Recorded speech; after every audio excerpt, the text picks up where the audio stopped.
season against Rasmussen. The 8th to a left-handed hitter. He has controlled right-handed hitters all season long.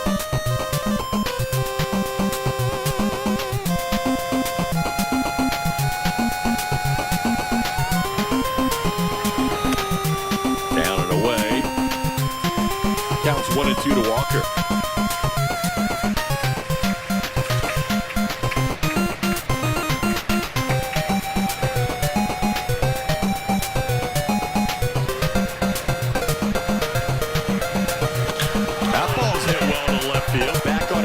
Junior, that's high off the left field wall. Bounce right back to Mesa Junior, who makes a good play to keep Walker to his single. That ball was a rocket off Christian's bat. Baseballs in this inning against Rasmussen early. This is a sweeper that didn't really get to that outside corner. Great swing on her matches from Sukumo. Really having to extend those arms and hit that ball hard. A couple of baseballs over 107 miles an hour against Rasmussen early for the Astros. Including that last one, I'm guessing? Yeah, I'm sorry. Caminero hit his at 107. Jordan's home run was a mild 104.7. And how about Seawalk? Seawalk hit the hardest ball of the night so far at 107.9. Wow. Trying to hit it through the manual scoreboard. Now, Lamont Wade Jr. in his return to the Astros. He was activated off the IL today. Missed 22 games with a right hamstring strain. Not playing his 5th game in an Astros uniform. Astros signed him June the 4th, and they liked what they saw in the few at-bats that they saw him. 4 for 12 with a home run, and we're happy to get him back today. Starting him and batting him in the 5 spot. After that pitch, and he is a strikeout victim. Number 1 for Rasmussen, 2 outs in the inning. The shutter spotlight is going to fall on. Of course, Jordan Alvarez. Check out the Triple Crown competition he has. On big 321. Yanni Diaz at 325 with the night off tonight. Caminero hit his 26 earlier in this game, and Nick Kurtz of the A's has 66 RBIs, just 3 behind him. Now Cam Smith, the batter. Cam ended up with one of the Astros' 3 hits last night. Astros only had 3 hits. The home run by Alvarez and singles by Isaac Paredes and Cam Smith. Hey, do you think Jordan realizes that it's a Jordan versus Junior world right now? He saw him at third base and they smiled.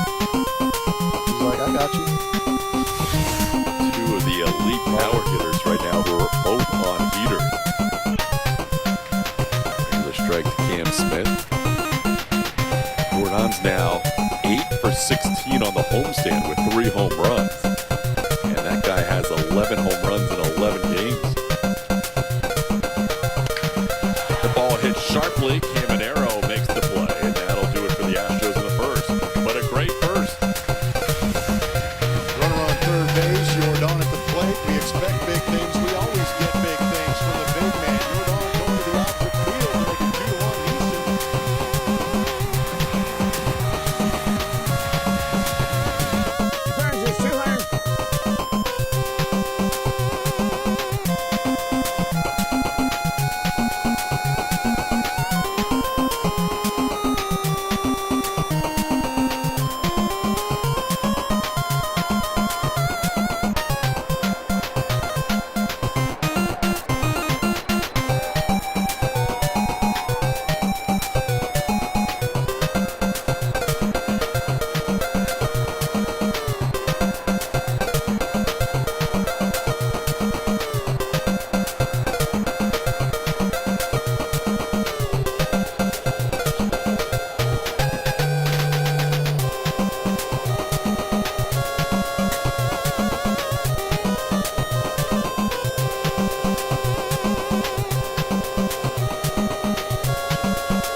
Time to take a look at tonight's Chevy Stroh poll. It is going to be about Yordan Alvarez and who will be Yordan's toughest Triple Crown competitor. Would you go with A, Junior Caminero, trying to stop him from winning at home runs? B, Nick Hurts, trying to stop him in winning the RBI title? Or C, Yandy Diaz, trying to prevent him from winning the batting average title? Go to Space City HN, use the hashtag Stroh poll. 2 Rays and an A are your choices tonight for the Stroh poll. We will give you the results later on. Here's Victor Mesa Jr. leading off. Mesa Jr. made his Tampa Bay debut on May 25th this year. Played with Miami last year and was traded to the Rays right before spring training of this season.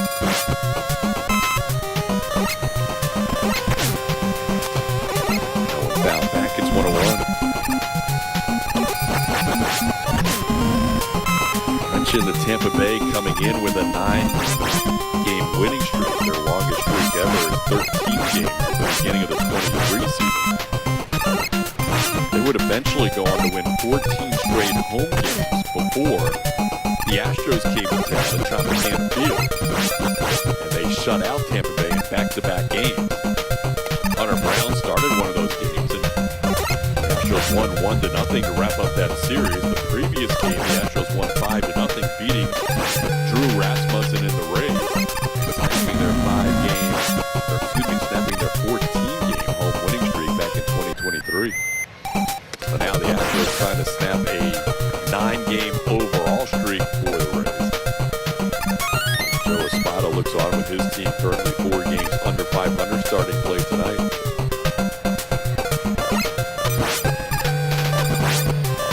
3-1 the count to Mesa Jr.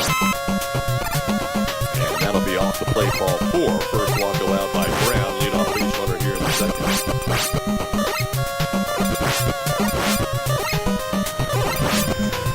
Hunter has walked at least 2 in every start so far this year. Today being start number 6. Now Johnny DeLuca, the batter.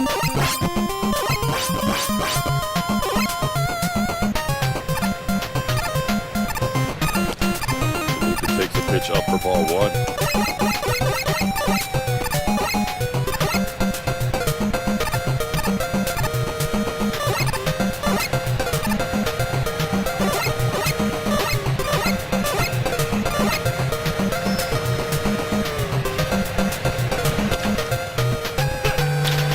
Called a strike, it's 1-1.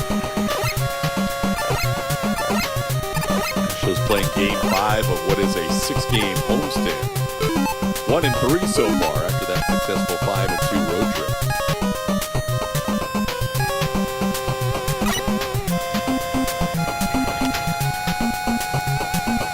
Astros still have 2 more series to go after tomorrow. We'll wrap things up against Tampa Bay, then head to Washington to play the Nationals, and then the Texas Rangers in Arlington to wrap up their pre-All-Star break portion of the schedule. Towards the middle, caught by Altuve on the little floating line drive, and that'll be out number 1. 10,000 fans will receive a Hunter Brown Diesel bobblehead tomorrow, presented by Texas Bay Credit Union. Get your tickets now at astros.com/promotion. Second bobblehead of the year. It's a good one. Gas can. That's great. All the details. Runner goes, pitches up, the throw bounces in there. Knocked down by Allen to prevent the runner from advancing any further. Victor Mesa Jr. has a stolen base.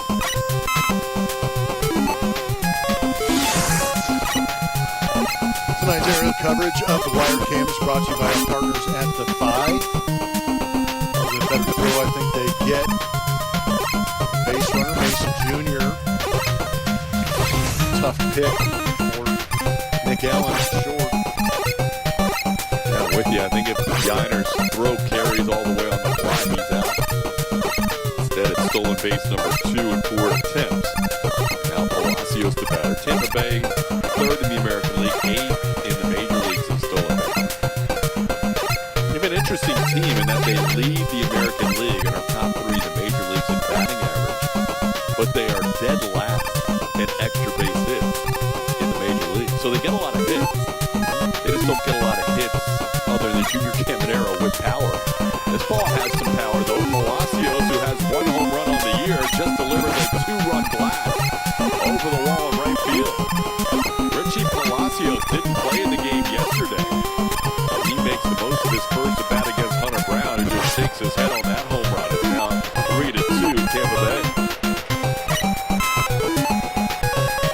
Pretty good swing by Palacios, but he also maybe got one into his bat speed and changed up right down the middle. Ball just not getting to where he wanted it to, and Palacios put everything he had into that swing. Now he's got Hunter Brown in his foot.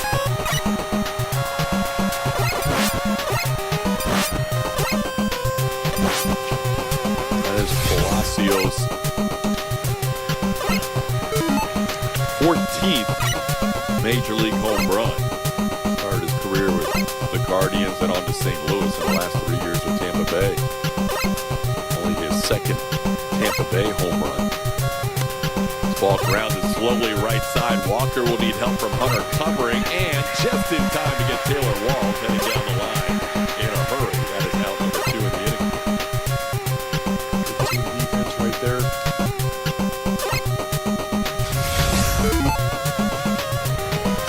Slowly hit. Good job by Hunter recognizing it, getting over there, fundamentally sound, and just a quick little adjustment at the end there to get that foot securely on the bag to get the ball. So the 3 earned runs allowed by Hunter Brown, a new season high. And this one popped up on the infield. Isaac Paredes looking up into the roof, puts it away for the final out of the inning. Rays retake the lead 3-2 after an inning and a half.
into 2026 saying, I'm hungry, I want to be on the field, I want to stay healthy, I want to play. And then he said, not much change after that as far as on the field. He's going to be the same aggressive hitter. He is looking forward to taking his kids back, doing it all again now that they're a little bit older too. He said his son is starting to understand a little bit more. And speaking of, we saw something earlier on the field with Jordan today, hitting some tanks, guys. I know you aren't surprised by that. He's got a great swing.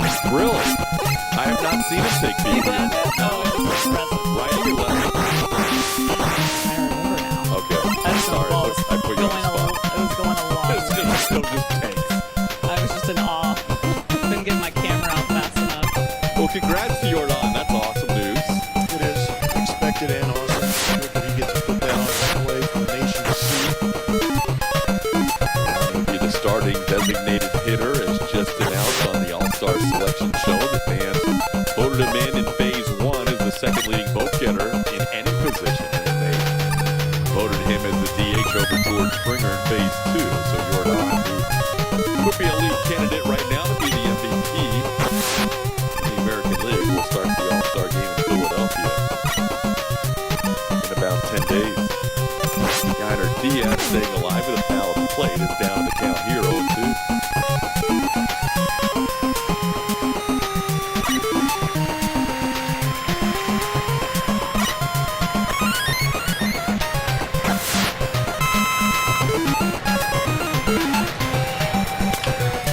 Chopper towards short. Taylor Walls comes in to make the play for out number 1. Astros second half single game tickets are on sale now. Get your tickets to marquee matchups against the Rangers, Blue Jays, Braves, and more. Secure your tickets now at astros.com/SGT.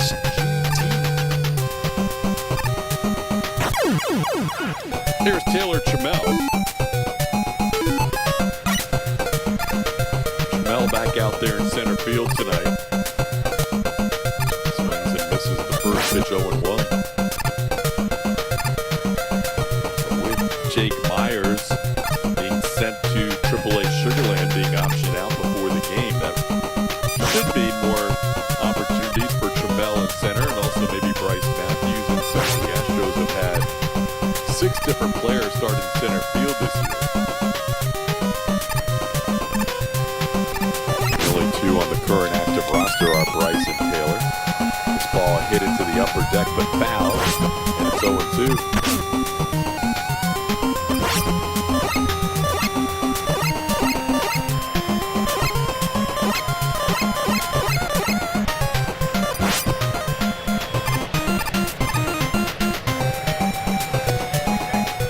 So in this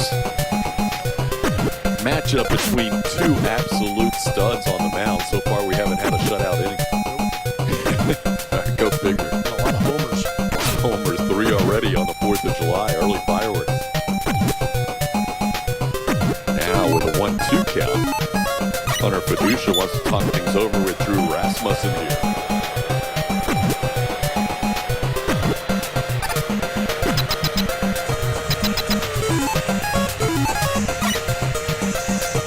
Rasmussen did give up 5 runs in that game that snapped the streak of 14 straight home wins for Tampa Bay back in 2023 at the beginning of the season. Gave up all 5 in that 5-0 loss to the Astros. And until he had a game earlier this year against the Angels where he gave up 5. That was the last time he had given up 5 in a game. His numbers against Houston are good, not great. Compared to the rest of his numbers with a 4.01 ERA. 2-2 pitch is served in the center. Mullins moves into left center to make the catch on the move. That'll be the second out.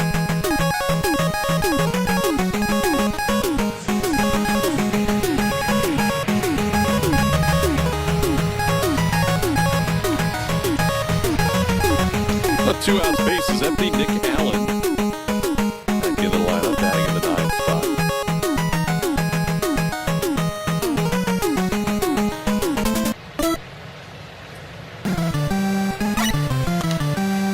Allen pops one foul. Belay giving it a look near the Astros dugout and has just enough room to make the catch to end the inning. Rasmussen bounces back with a 1-2-3 second.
special ticket offer at the happiest place on earth. 3-2, Tampa Bay leads the Astros here as we head to the third inning. We have the assistant general manager with the Astros joining us on the broadcast. Charles Cook, thank you for being here. Thank you for having me. Busy time as you guys get ready for draft 1 week from tonight. I've got to think with the amount of draft capital you have this year, this is probably as exciting as you guys have been in a while. For sure. No, we're excited. It's the most draft capital we've had in the last decade, and we've got 2 first-round picks this year, so really look forward to next weekend. So how does it work out when you guys are doing that? Are you looking at the big league roster, or are you looking at the best player? How do you guys figure out what direction you're going to go? For sure. It's a good question. I think in general, for us, we're motivated to take the best player on the board. I think the way that this draft class works out is that there's a bunch of really good players in different demographics, whether it's pitchers, position players, high school and college. So open to taking the best player available that gets to us at 17. You have 17, and because the guy on the mound finished top 3 in the Cy Young voting last year, you get a performance incentive pick out of Hunter Brown. So you have 17 and 28. That is kind of a nice addition that they put in there, where a guy like Hunter can help you out with a nice draft pick. Definitely. No, we're super grateful for his contributions last year. Obviously had a great season, and Dana did make sure to thank him for that at some point. I appreciate that. I know. First pitch called a strike. Junior Caminero is going to challenge ABS powered by T-Mobile on the first challenge of the night, and Junior is going to lose that challenge. One of the he actually won that. That's just off the plate. It was originally a strike. He got it overturned, so he continues to be pretty good in everything he does. Say everything he's doing is right. How interesting is it to know that when you're drafting some of these guys, you could have somebody like a Junior Caminero who's just 22 years old doing damage at this level so early in their career. Those are diamonds in the rough, or those guys that you can predict and draft and get here as quick as possible. For sure. I mean, it's exceedingly difficult to predict how these guys are going to change, but I feel like we've landed on a really good process. Trust our group. There's a lot of different folks that are involved.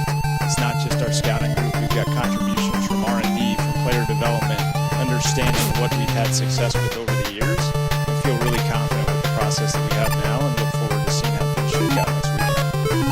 3-0 the count to Caminero. Jonathan Aranda with a leadoff base hit on first base, and there's a strike. It's 3-1.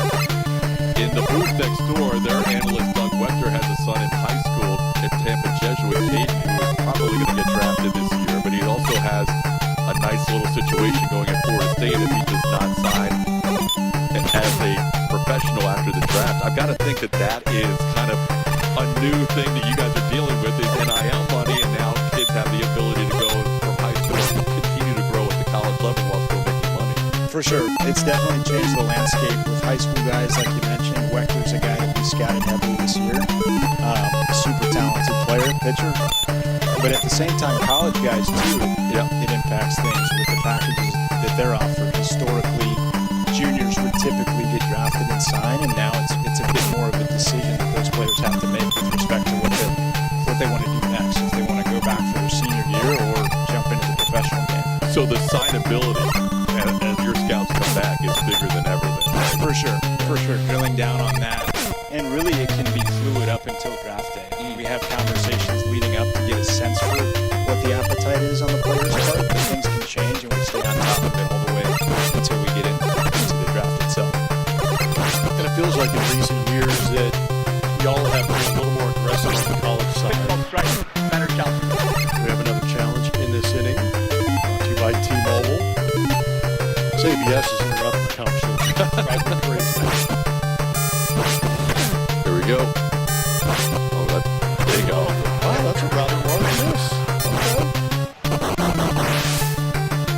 So the Rays continue to challenge and continue to keep their challenge. But the idea is, or what I was saying is, it seems like recent history has been a lot of college athletes. You can kind of speed up the process, have a Bryce Matthews or a Cam Smith that kind of burst onto the scene. Is that in the back of your minds, or what does a high school player have to do to convince you to take them in that first or second round? For sure.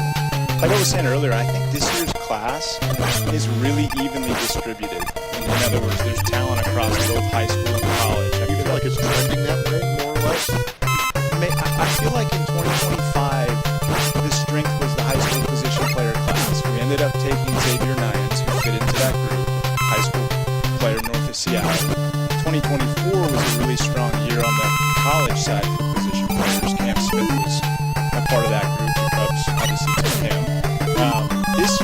feels like the talent is more evenly distributed across high school, college, so I can see it going either way for us, to be honest.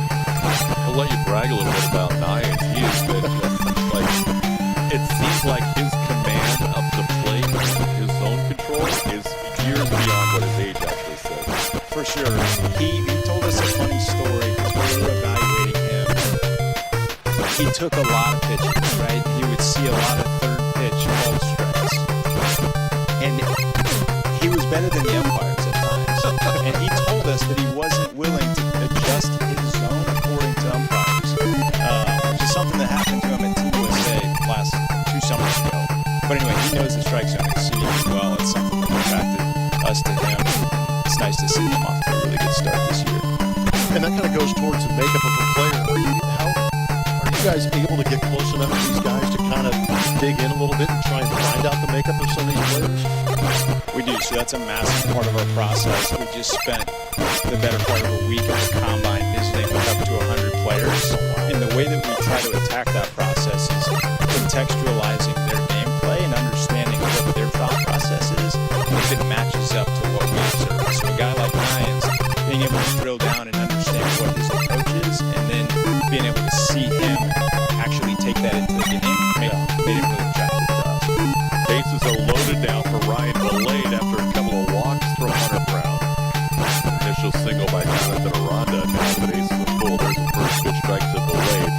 Charles Cook, assistant general manager, joining us in the booth, talking a little bit about the draft coming up. It'll be a week from today. It's a 2-day draft, Saturday and Sunday. You mentioned the Combine. How much has that helped things to get some of the top prospects all in one building at one time to see them all kind of working out for all the 30 major league teams? It's definitely done a really nice job of streamlining the process. Yeah, we get a lot out of it. I mean, there's an on-field component, but really the most valuable piece for us is getting to sit down and talk to these players, get to know them, what makes them tick, and understand, like I said, some of the finer points about their game. And then we can match that up to what we observed in the scouting report this spring. TK just mentioned the analyst for the Rays, Doug Wechter's son, is in the draft. And we're starting to see a lot of my contemporaries have kids that are playing now, and they're becoming draft eligible. Does that really have any impact? Knowing that the father maybe has some big league experience or gone through the process themselves? I think it certainly does. I mean, he's somebody that we spent a lot of time scouting. We spent a lot of time talking, getting to know him. He's a really impressive young man, super talented pitcher. Hasn't been pitching that long. He was a shortstop and then sophomore year started pitching. So he's relatively new to it. Has excellent command of an explosive fastball, really good slider, and the advanced pitchability that he's got with just a couple years on the bump is really intriguing. Victor Mesa Jr. now bats after that broken bat line drive that Hunter Brown caught for the first out to keep the bases loaded. Now a 1-1 count on Mesa Jr. When you guys get set up on Saturday, is it as fun as you think it is? Because it seems like to be a part of that war room would be quite a rush. It's definitely a lot of fun. Like I said, we spent all year long preparing for these 2 days, right? So it's certainly fun for us. This year's going to be a little bit different, and then it's a 2-day event. Right. Historically, it's been 3 days, so we've got a longer day one, and it kicks off midday rather than in the evening. So working through shifting our day and the prep process around that schedule, but looking forward to it for sure. How many people are in the room?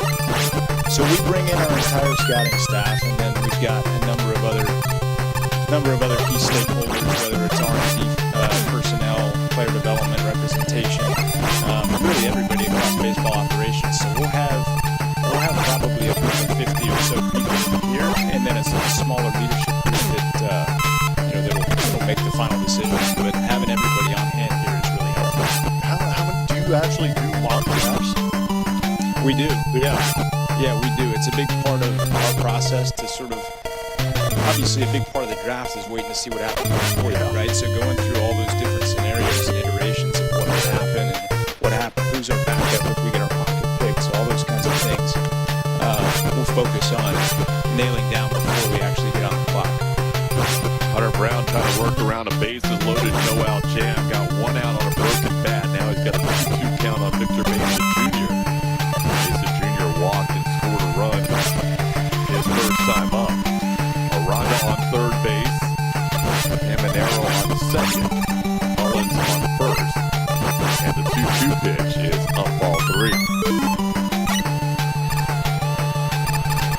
the war room. You mentioned the fact that it's a 2-day draft. Those are big differences from the past. The Astros with picks 17 and 28 coming up. Get to this question in a second. Big pitch coming here.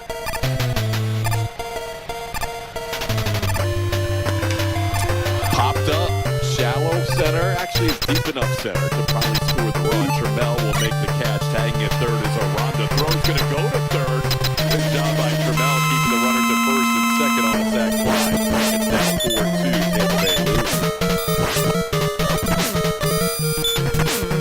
So as we talked about Nyans earlier, there's another kid he's playing with who's 18 years old, and we're going to talk about him a little more because he just hit a grand slam the other day. But I know that you guys are as excited about Kevin Alvarez as he possibly could be. He's playing against guys a lot older than him and still more than holding his own. For sure, he's been really exciting to watch this year. So I met Kevin when he was 14, maybe just turned 15, so a few years ago in South for the first time. And he's always had that hitterish instinct, that ability to put the ball, the barrel on the bat, and find the sweet spot.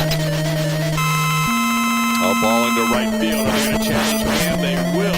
Here comes Caminero. Here comes the throw. Not quite in time. RBI base hit by Johnny DeLuca. It's now a 5-2 Rays lead. He's an exciting player, though, Kevin, and I think sets him apart is his mentality, his work ethic. I mean, he's, like you said, he's just 18 years old. He's playing against guys that are 21, 22, 23, but you wouldn't tell it by the way that he carries himself, the work that he puts in every day at the ballpark. How hard is it to have the draft over that All-Star weekend, and then you guys immediately are going into trying to sign some of these guys, and you're still looking at the potential of a trade deadline with us being that close to the American League West, right? For sure. I mean, this is the busiest month of the year for us, I think. And it just specifically within the scouting department, we're already starting to look at next year's draft guys as well, right? So you've got that overlap there, and then to your point, we've got the trade deadline coming up just a couple weeks after the draft. Hunter Brown with a visit from Josh Miller, the pitching coach. Tampa Bay putting up 2 runs here in the third. Hunter had not allowed more than 2 earned runs in any start before tonight. This Rays team has put up 5 so far as we play here in the third. Richie Palacios accounting for a 2-run home run his last time. Matt's here with first and third and 2 out. Do you win at fantasy football every year? I've won a handful of times. Yeah, that's awesome. Oh, that's good. Wait, I didn't know this. Oh, that's so good. Have some tell on his fantasy football team. And I didn't even know that ahead of time. I'm just like, I know this guy's winning fantasy football. How many titles have you got? I'm good for a championship appearance, 50-50 on winning. Okay. Really? That's awesome. You're in the finals on a regular basis. I like that. I know. So far, I can do it. We really are there. Oh, man. First and third pitch off the plate is 1-0. Do you play against other guys in the office, or do you have like buddies? I've got a group that I went to school with. Actually, a group of football guys that I played with in college, and we've kind of stayed connected through doing fantasy football together. Runner goes, pitches up, the throw is not in time, and coming home to score on a double steal. Cedric Mullins crosses the plate, and now it's a 6-2 game. Niners throw a little bit up, and they could not get the tag down. Johnny DeLuca picks up the stolen base. Well, we wish you the best, Charles. I know it's going to be, like you said, the busiest time of the year. I know the Astros fans should be as excited about having picked 17 and 28 as they have in a long time. As you said, it's been about a decade, almost since the Bregman draft is when the last time the Astros may have had this much draft capital. Yeah, 2015. Wow. So we wish you the best, and we look forward to seeing what you guys do next. Thank you very much. Thank you so much. Appreciate you coming out. Thank you, guys. Thank you. Charles Cook, assistant general manager, joining us in the booth. Astros trying to get out of this third inning with a runner on second base and a 2-1 count on Palacios. That pitch is up. It's 3-1. And we are seeing Hunter Plummer struggle more now in this outing than we have at any point this year. Even in the past when he has battled maybe less than his best command, he's been able to work through it without much damage. Well, he's always been able to compete, but I think you're running into a team that is pretty pesky. They also still have some power like we talked about. They kind of found it there in that month of May and June. But sometimes hitting can be contagious when you feel like you've got a guy on the ropes like they feel like they do with Hunter Brown.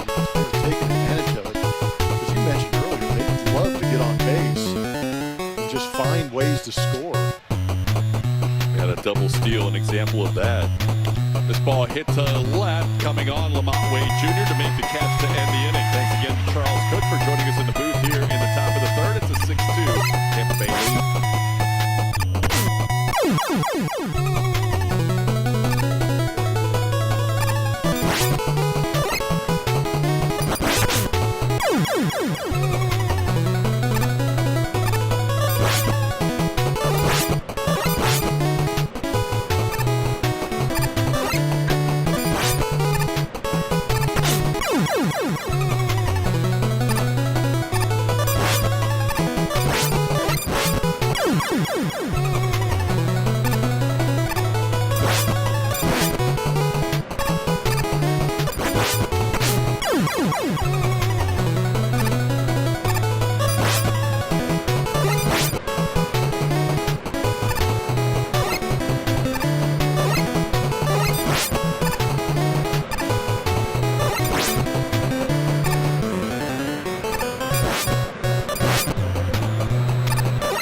So for the great sleep you deserve, visit Mattress Firm. We make sleep easy. Big leaders are presented by Houston Methodist. Talking about Jordan Alvarez, the All-Star. We saw him go deep today, but he also went deep last night for the first time in the series. So that was his 27th home run of the season, the 90th game of the year.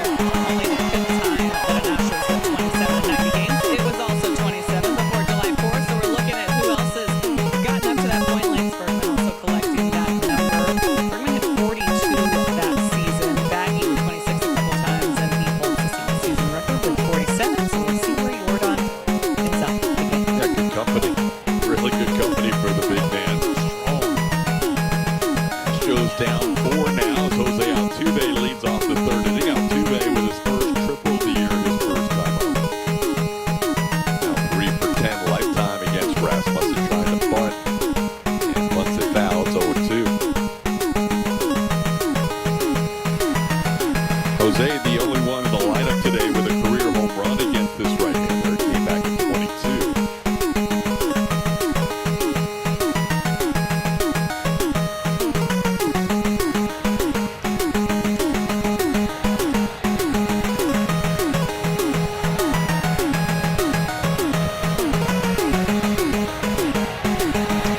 On the ground towards short. Play there by Taylor Wall. Here is your starting designated hitter in the American League. It's announced just about less than half an hour ago. Jordan Alvarez winning phase 2 of fan voting. Starting the games in Philly.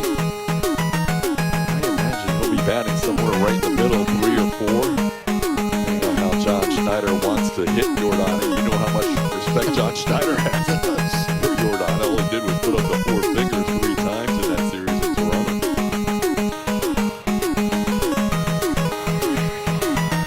He's hitting it all.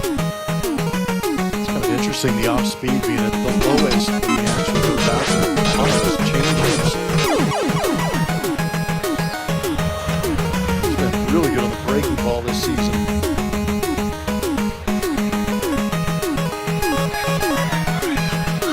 Jordan now 8 for 13 with 3 home runs during this hitting streak of 4 games. Takes a pitch at the top of the zone for a strike. It's 2-1. Jordan has still only challenged 1 pitch all year in the new ABS system. I'd like to see who makes an egregious enough call for the second half. The drive around the league is presented by Christian Brothers Automotive. We were talking to Charles Cook about these two guys last inning. Xavier Nyam, how about 52 walks in May and June with 9 home runs and 21 runs batted in. And Kevin Alvarez, the 18-year-old, hitting a grand slam 2 days ago. He is the youngest player at a level above the complex league to hit a grand slam of any minor league player in all of baseball this year. These two guys have a lot of people excited. I love that story about Xavier Lyons. Even back in high school, he's saying, I'm not going to leave the zone even if it's a wrong call against him. They're not going to force me out of the zone. It's pretty impressive at a young age to be able to have that kind of control of the zone. You're that young, that talented, you want to swing at everything and try and get it out of the ballpark. But showing some self-control as well. Continue to 455 on-base percent for him in a ball. Incredible number. Average is a little bit low, strikes out still quite a bit, but that's just young, talented ball players out there. And you're facing some better competition than you did in high school. Fun to watch the ascension of those two young stars in the Astro system. It's going to be another 1-2 inning for Rasmussen. He's now retired the last 8. And we head to the 4th inning at 6-2 Tampa Bay.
Junior Shooting Stars Dance Clinic returns this summer. Sign your child up today to learn a dance routine, and they will perform on the field prior to an Astros game. Register now at astros.com/dance. DK.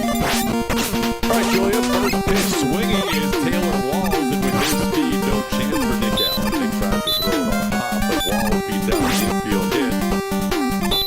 Tampa Bay continues to pick up base runners against Hunter Brown. That's now 3 consecutive leadoff runners to reach. Number 6 against the Astros ace right-hander. Picking up the catcher Hunter Fiducia, who popped up his first time up.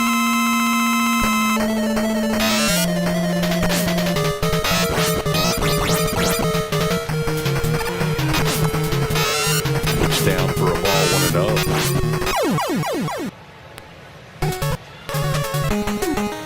Fiducia and Nick Cortez split time behind the plate for Tampa Bay. Cortez was hitting stars last night with a home run and an RBI double. Fiducia coming off a 3-hit game Thursday in Kansas City. Takes pitch off the plate, 2-0.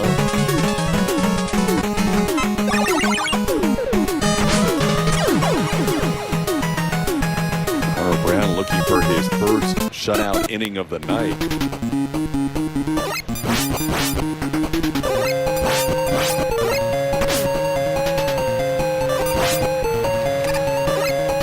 Some of those misses up have been uncharacteristic that we've seen from Hunter tonight. It's 3-0. Having some arm outside, and that strike to walk ratio is not good either. Your strike to ball ratio. 33 strikes out of 63 pitches. That is off the plate for a 4-pitch walk. That'll be the 4th walk allowed by Hunter. Now first and second with nobody out. This is the same scenario we saw last inning after a single and a walk to start the inning.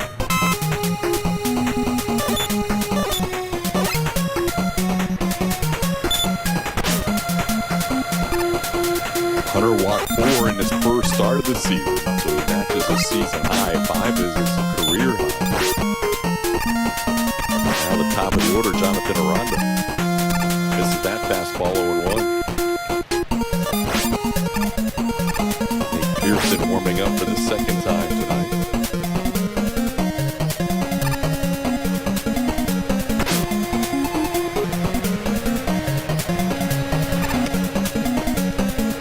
Another miss up, it's 1-1.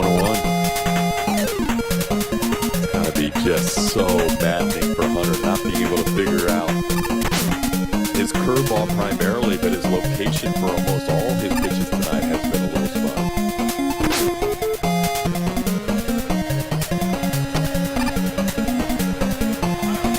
Aranda went after that change up, it's 1-2.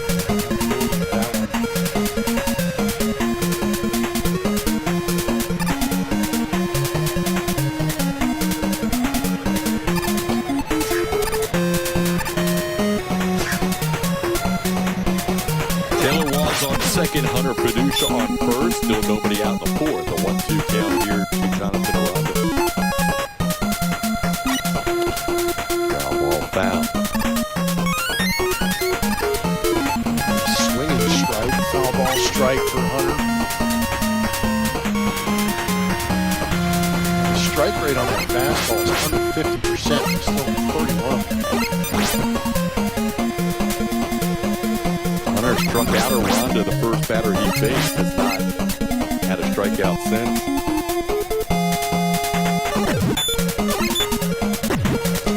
Until he gets Aranda for the second time.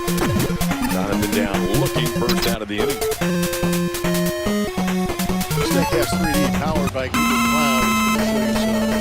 Hot and cold zones as far as slugging is concerned against Junior Caminero. Strikes, middle in, outside corner, someplace you can attack. And Hunter did try and go out that outside corner with the fastballs in that previous at bat. Just ended up walking Caminero. First pitch strike with a curveball.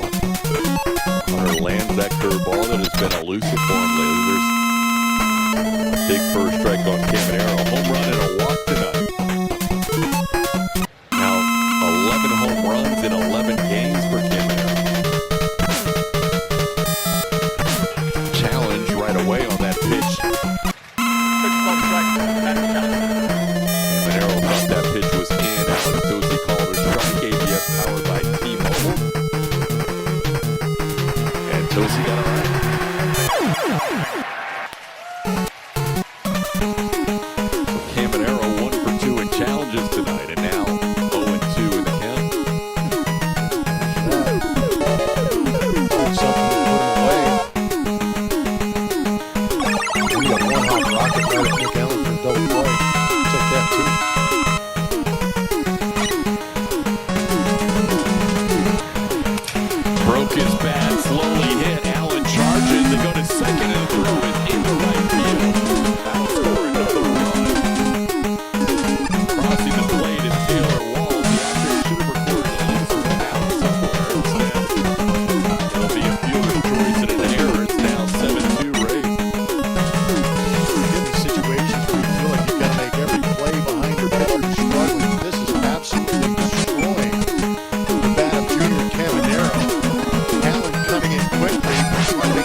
Fielder's choice and an error here, Cedric Mullins. Mullins chasing that slider down and in, 0-1. Tampa Bay has scored in every inning, putting up a 7 spot on Hunter Brown tonight. That last run may end up being unearned. We'll see how the rest of the inning plays out. Hunter getting ahead 0-2.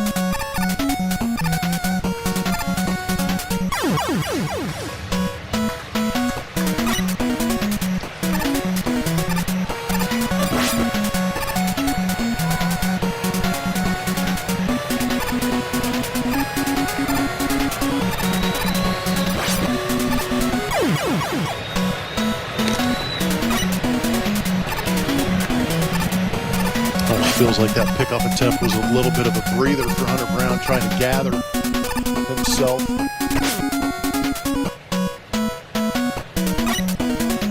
'75th pitch of the night coming.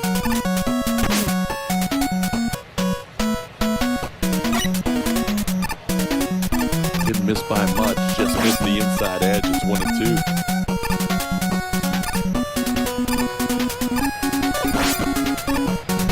A hit, a walk, an error, all in the mix this inning. Last inning we saw Tampa Bay steal a run with a double steal. This inning they haven't really hit the ball out of the infield yet. Here they are with a run and runners on first and third and 1 out. And we'll put the ball in play and make you play defense. The Astros have had opportunities with good throws down to second from Yiner with that fielder's choice not being made with Cam Smith. Maybe not charging the ball as aggressively as they would like, or he would like. We get a strikeout steal here. Mullins down for the second out of the inning, and Caminero picking up his first steal of the season. Tampa's just one of those teams that knows that they're not going to go out and overwhelm you. They're going to do well in the draft. They're going to do well in developing players. They've got to play a fundamentally sound game to go out there and beat teams. What's amazing to me is the consistency of it. They're able to go out there and do that 162 games a season, and that's why they're successful. They pitch well, play great defense, and they're fundamentally sound at the plate. It's on display tonight. We mentioned that 23 season when they started 13-0. When they made the playoffs that year, it was 4 consecutive seasons of making the playoffs. They did miss the last 2 years. They are poised to get back there this year with the best record in the American League. A 9-game winning streak plus a 7-2 lead tonight. Ryan delayed with a 1-1 count, 2 runners in scoring position.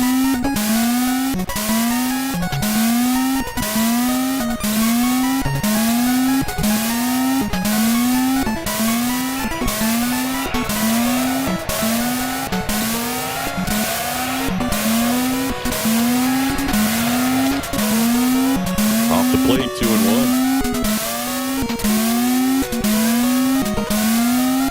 Spencer Arrighetti got through 6 innings last night against this offense, only allowed 1 run on 2 hits. Hunter has already exceeded Arrighetti's pitch count from last night by 7 pitches.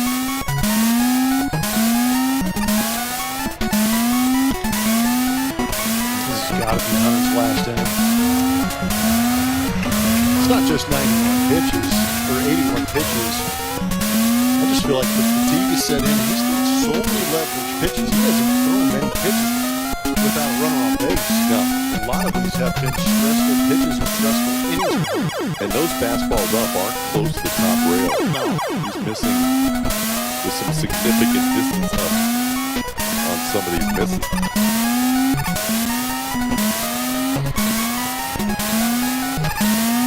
Pearson ready to come in. In fact, Hunter Brown does not finish this inning. 3-1 to count. That ball high in the air to left field. Back is Lamont Wade Jr. He is in front of the wall. He will put it away for the final out of the inning. That'll end up being an unearned run, but another run nonetheless scored by Tampa Bay. It's now a 7-2 game.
Sunday at 5 on Space City Home Network.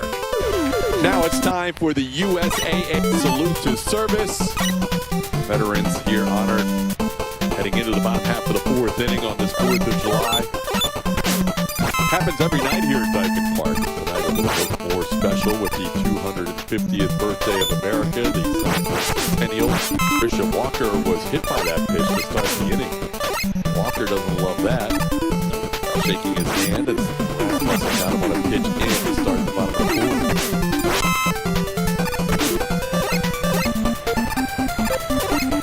So the Astros have the leadoff runner on here. That's the first batter to reach since Walker hit one off the wall in the first inning.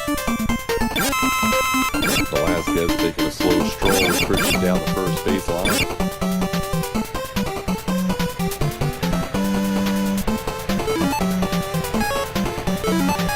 Fifth hit batter of the season for Rasmussen. Throws a lot of two-seam fastballs, and that's exactly what that is. But that hit just below that pad, maybe on that wrist, forearm area of Christian.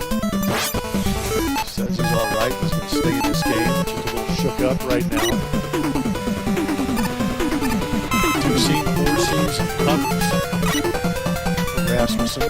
Seen some change-ups to left-handed hitters on this outing. First pitch to Lamont Wade Jr. drops in first strike. Rasmussen has just one strikeout tonight. It was Lamont Wade his first time up.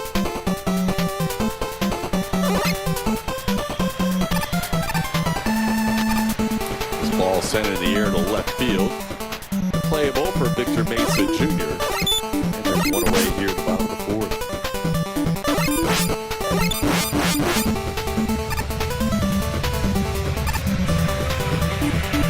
Now Cam Smith will bat. And bounce into a fielder's choice his first time up.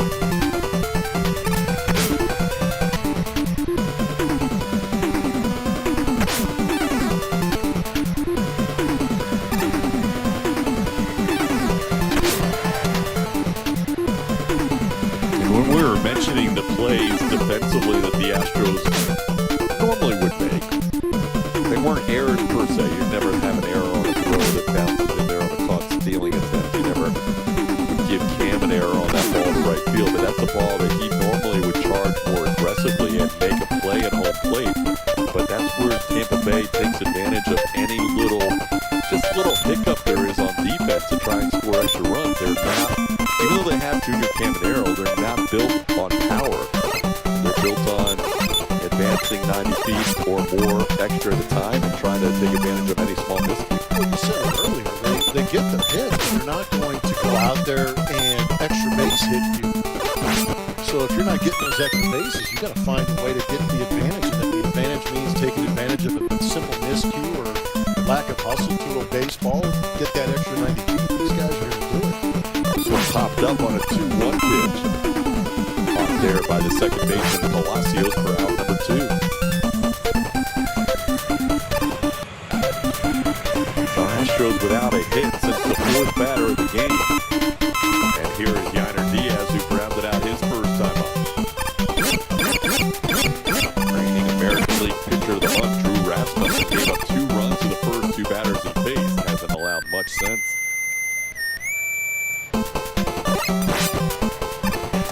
First pitch wide, no swing. As the first base umpire Corey Blazers 1-0.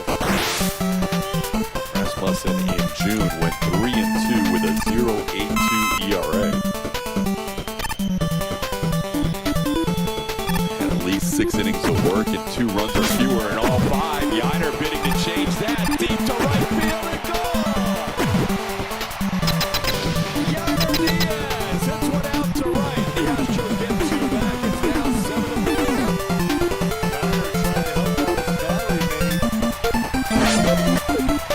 Nice pour out into the right field with a Yainer ball.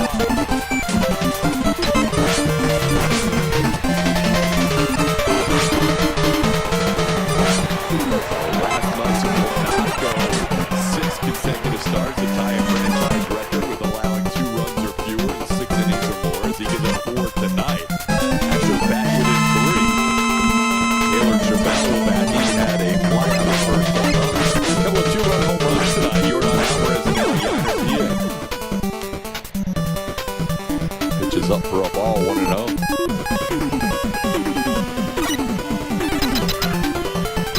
Rasmussen giving up 2 home runs for the second time this year. Another time was at Pittsburgh with the Pirates scoring 4 runs against the 3 2/3.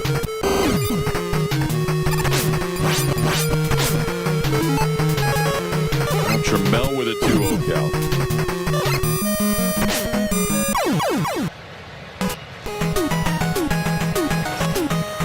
Nate Pearson continuing to stand around on the mound out there, which would indicate that he's ready to come in and seeing the end of the night for Hunter Brown after 4 innings.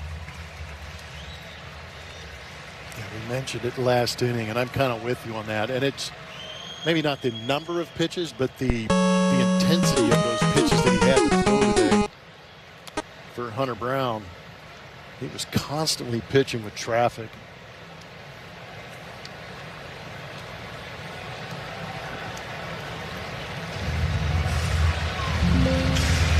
So this scheduled pitcher's duel hasn't exactly gone to plan. 11 runs scored between the two teams in the 4th inning. It's crazy how that works, isn't it? It really is. Like, sitting here hyping it up. We got pitcher of the month in June and Drew Rasmussen. We got Hunter Brown saying things are going to change for him and start heading in the right direction. Then all of a sudden it's just boom, boom, boom, and all of a sudden you've got 11 runs on the board. Good take by Taylor on a pitch down. No swing, says the crew chief Andy Fletcher. Now the count's full. Rasmussen hasn't walked anybody today. He has hit a batter. That came around to score. Christian Walker to lead off this inning. Trammell down on strikes as he misses the fastball, but the Astros get 2 back. They do get 2 back. Catcher Yonder Diaz got a pitch up out of the plate, arms extended, and some late life into the seats. 2 more makes that score 7-4 Tampa.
And out.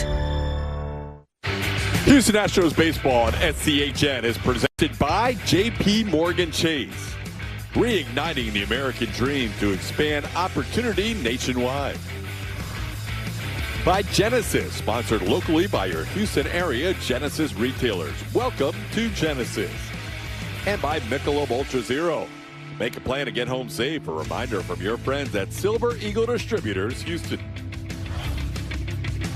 Back here at Daikin Park, you can see that Hunter Brown is no longer in this game. The Astros bullpen is active and in this game. They're going to start with Nate Pearson. 13 games, 4.24 is that ERA.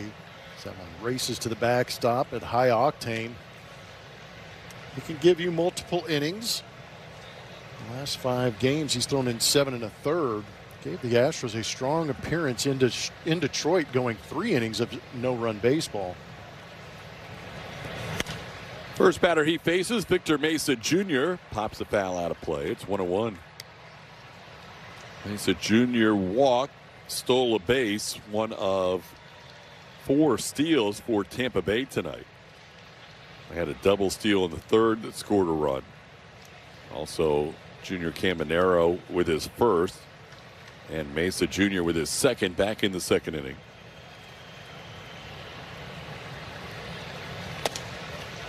Pitch missing up high. It's 2-1. Final line on Hunter Brown. 4 innings, 6 hits allowed tonight for Hunter. He season high 7 runs, 6 of them earned.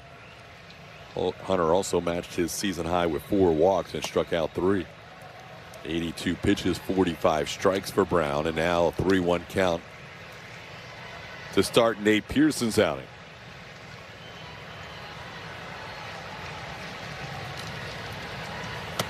That'll be a walk, 5th walk allowed by Astros pitching, and another leadoff base runner. That's 4 innings in a row. The Astros are headed to the nation's capital to take on the Washington Nationals. Coverage begins on Monday at 5 p.m. with Astros pregame only on SCHN and SCHN Plus.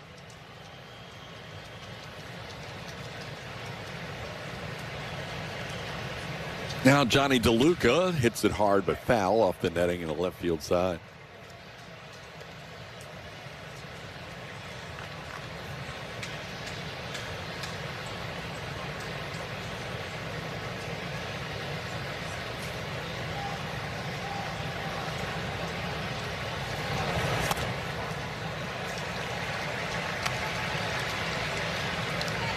Going to the count. DeLuca singled in a run his last time up. Also hit a soft line drive to Altuve his first time.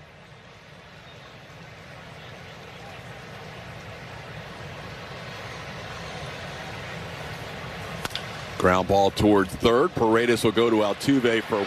The turn not quite in time for the double play. They get the fielder's choice for the 1 out. DeLuca will reach first base.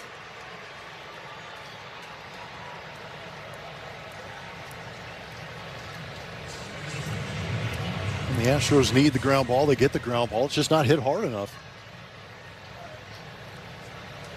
They've heard Josh Miller on with Julio Morales pregame talking about how they plan to deploy Christian Javier, saying they want to keep him stretched out if possible. So we might see Nate Pearson for an inning and then Christian Javier behind him, because Javier is now warming up. This ball is sent into center, shallow. Coming on Taylor Trammell to make the catch for out number 2. Javier just activated for this series, and he is in the bullpen for now. Nothing set in stone. This could change over the course of the next few weeks, but for now, Javier working out of the bullpen. It looks like he might have next inning.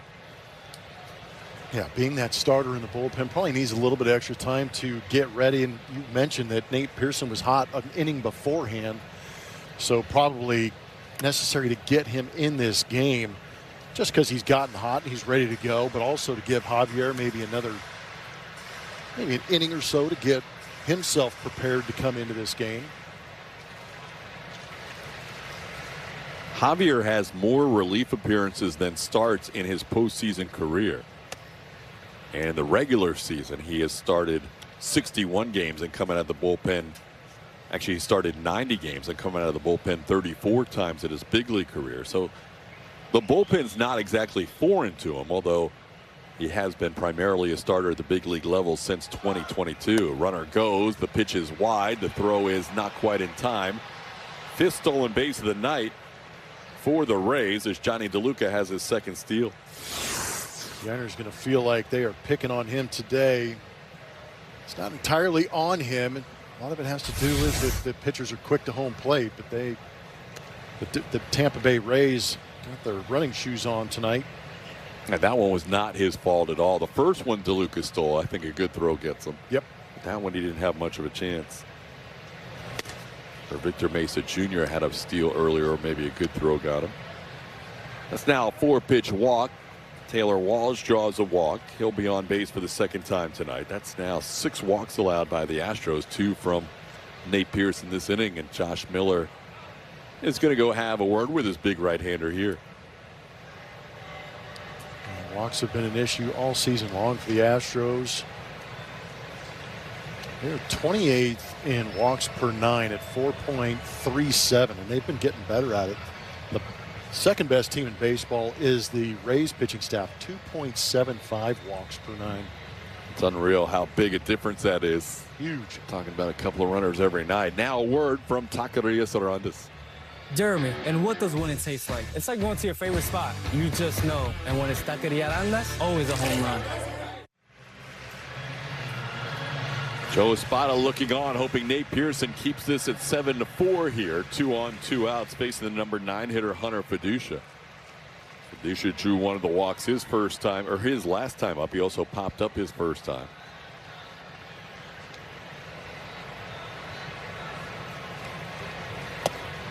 Pitches up for a ball, 1-0.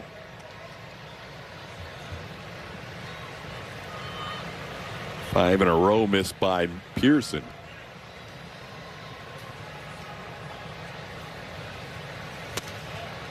There's a strike.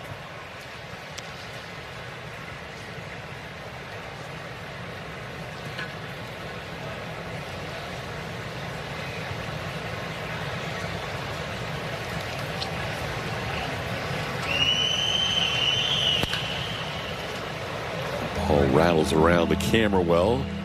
Fiducia got a little quick on that swing. It's 1-2. Hunter Fiducia started his career with the Dodgers in 2024. Last year, 2 games with LA and the rest of his season with Tampa Bay.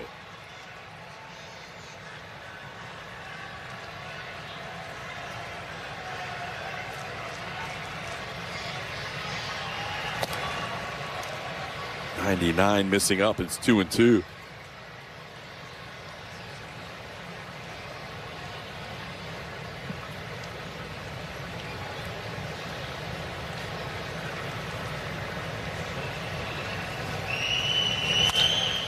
Ground ball. Nice play by Altuve. Down to his knees, making the play to get Fiducia to end the inning. Nicely done by Jose to end the 5th. We're halfway home. Yordan Alvarez will bat in the next inning. He's due up 3rd. Astros down 7-4 on the 4th.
For just $99.99. Tonight's aerial coverage of the Wire Cam is brought to you by our partners at Defiance. We get a great look overhead here at Daikin Park. Tampa Bay Rays, Houston Astros playing game 2 of a 3-game set over this 4th of July weekend.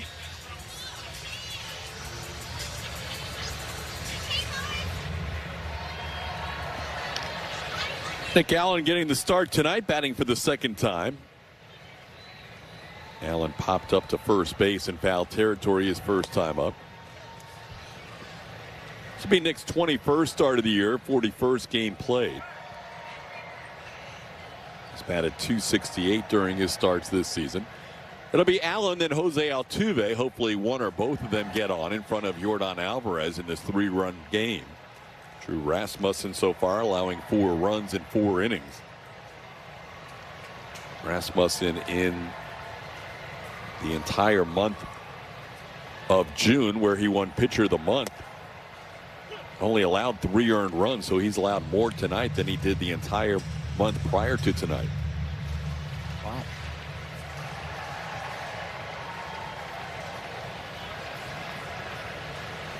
One-two count on Allen.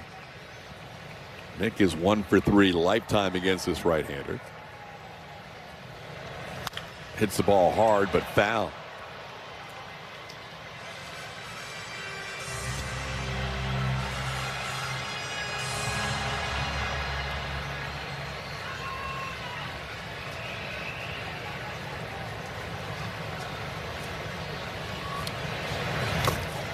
That's down and away, 2-2.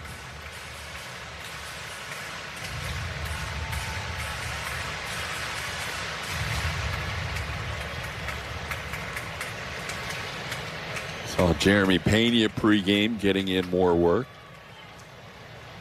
With more on that, here's Julia.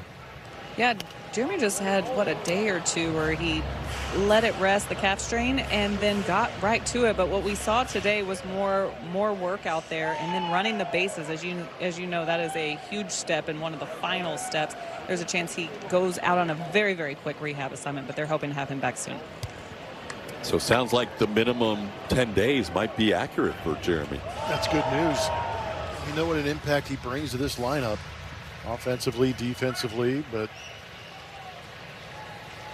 yeah, if you just go the minimum of 10 days, that would be a beautiful thing. He just brings an energy. Oh, man, yeah. He can spark your offense just the way he plays the game. Now it's 3-2 on Nick Allen. No walks so far tonight for Rasmussen. He has hit a batter. Doesn't issue too many walks, especially during this recent streak. But there was a pitch up, and that is a base runner to start the 5th in an inning where Yordan Alvarez will bat. Tonight's fan cam is driven by GulloAuto.com, and before the game here on July 4th, the Astros putting on Fan Fest. Kids having a good time out there. I know it's warm, but they know how to have a good time. Today's the day. July 4th, party outside before the game. Come in and enjoy. Friendly accommodations inside, and then a big fireworks show later on this evening after this ball game is over. The Astros trying to find a way to continue to fight back in this, have their leadoff man on. And there's a streak on the line tonight. 8 straight 4th of July streak. Yeah, 8 straight independent days. The Astros have won a game, including a huge 18-1 win last year in LA. That was kind of fun. It was big, and all the Dodgers fans had to suffer through it because there were fireworks after the game. Yeah, they had to stick around to see the fireworks after the fireworks show. Here's Jose Altuve.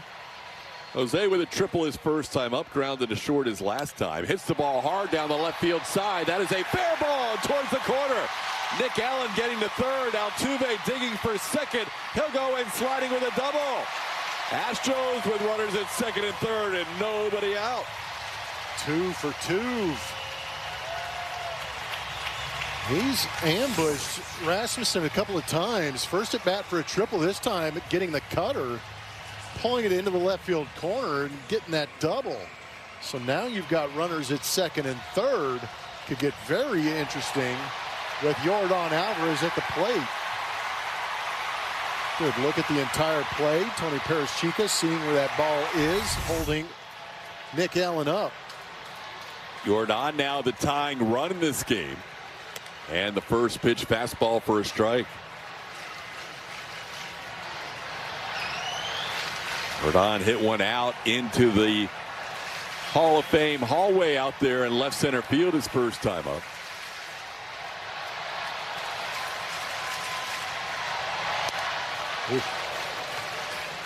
Outfield arms are presented by Lone Star College. We'll go around the outfield. DeLuca, Mesa Jr. out there. Mullins, not one of the better arms in center field. They are playing extremely deep against Yordan Alvarez as well. But velocity definitely is on the side of DeLuca and Mesa Jr. Base hit left field. Into score Allen. Being held at third is Jose Altuve. It's a two-run game, 7-5.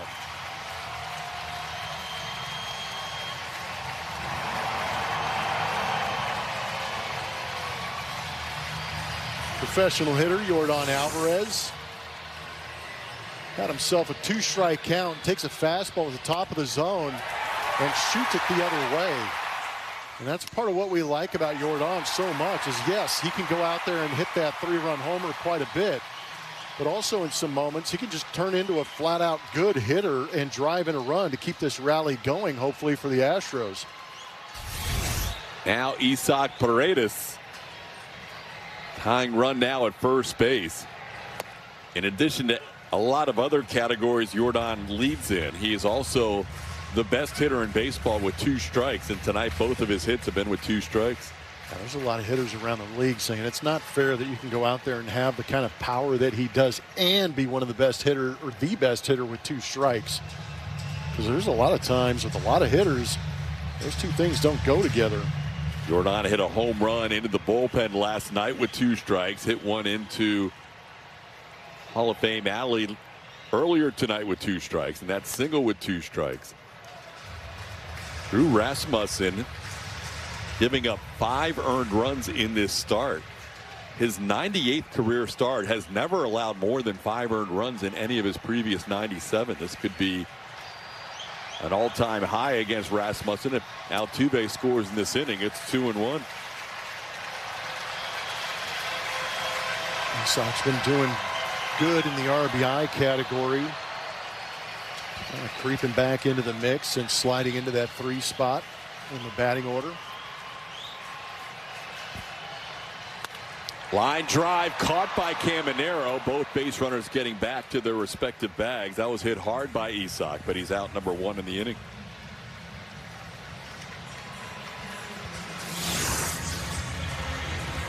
And GPS just a little bit off. Caminero able to move to his left to take away that potential hit in RBI. Good job by the base runners freezing.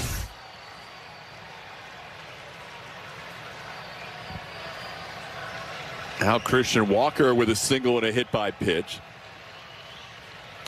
Hits the ball on the ground to short, flip to second for 1, and they turn the double play. So Astros get within 2, but with first and third nobody out, cannot score anymore. It's still 7-5.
But we're working in the right direction.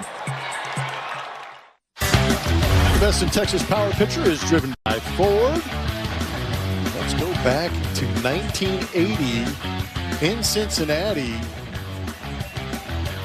So Geronimo goes down swinging at a curveball down and in. That is number 3,000 for Nolan Ryan. And as you watch the highlights, kind of crazy to think that 3,000th strikeout, just a little under halfway to his total in his career. Big strikeout numbers for the Express, getting that one in an Astros uniform. And here you see Christian Javier back from the injured list, 3 starts this season. Didn't go exactly well, but this will be his first appearance since April 8th and working back into the big league level. He will be tested early as he has the top of the order due up. Jonathan Aranda Jr., Caminero, and Cedric Mullins. And Aranda fouls back the first pitch, 0-1. Javier's first regular season relief appearance for the Astros since 2022. And his first overall relief appearance since that 22 season. Has pitched out of the bullpen in the postseason, but was a starter exclusively in 23. So overall, 128th game of his major league career. This will be his 35th relief appearance. Javier making 5 starts as part of his rehab assignment. Dots up an 0-2 pitch on Jonathan Aranda. Looked like Aranda was going to challenge, but instead he is out number 1, striking out for the 3rd time. Yeah, that caught plenty of the UTMD Anderson strike zone at 94 miles an hour. Welcome back, Christian.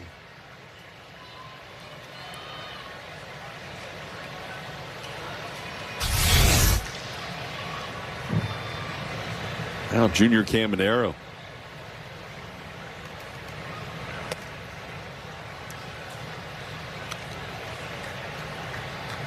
Caminero hitting a home run on a 3-2 pitch in the first inning.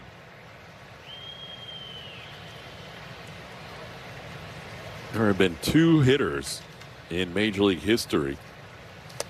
Kyle Schwarber in June of 2021, Albert Bell in September of 1995, who have 12 home runs in an 11-game span.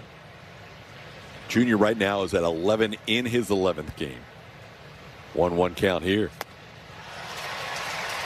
Swing and a miss with a changeup, 1-2.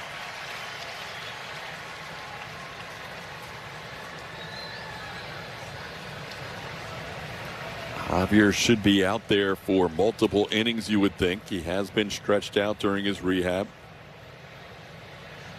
4 starts with Sugar Land, 1 start for Corpus Christi. That one's out of play, stays 1-2.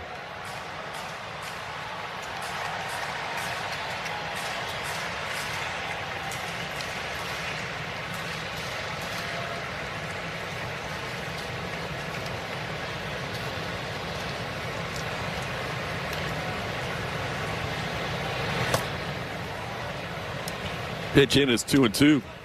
Joe Espada saying about the move to Christian Javier in the bullpen that it's not necessarily a permanent situation. They want to see him work out of the pen for now and see how things shake out. Swing and a miss. He has started out well here. A strikeout looking, now a strikeout swinging against the game's hottest hitter. 2 away in the inning. Let's see the strikeout with a paint job on the fastball. This is a sweeper against one of the hottest hitters in the league, going down on our Mattress Firm Supermo.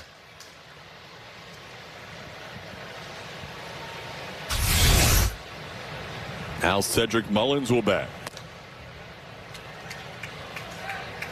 Mullins a single, a walk, stole home to score a run and struck out.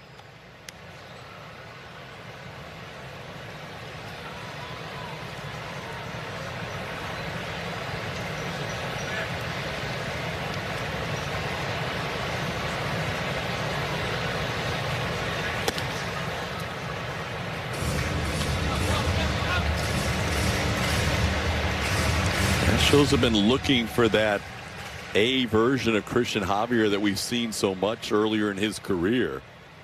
Injuries limiting him to 15 starts the last 2 seasons. 7 in 2024, 8 in 2025. Hasn't really had that runway to find that consistency. This year just his 4th appearance. Javier still has another year on his contract. They would love to see him regain that form. A good start tonight, but he's 3-0 on Mullins and now a 4-pitch walk. So back-to-back strikeouts followed by a walk. That is walk number 7 allowed by Astros pitching tonight. The ultimate goal of any MLB fan is to see it all. And the MLB Journey to 30 sweepstakes presented by T-Mobile is that ultimate bucket list. You can enter now for your chance to win trips to all 30 ballparks at MLB.com/Journey-to-30 sweeps. Now Ryan Valade, the batter.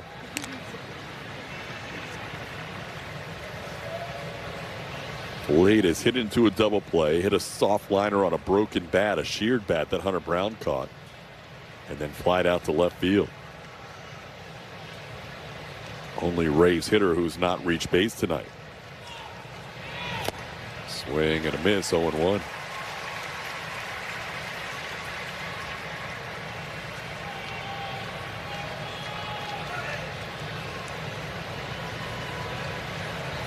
Astros down 7-5.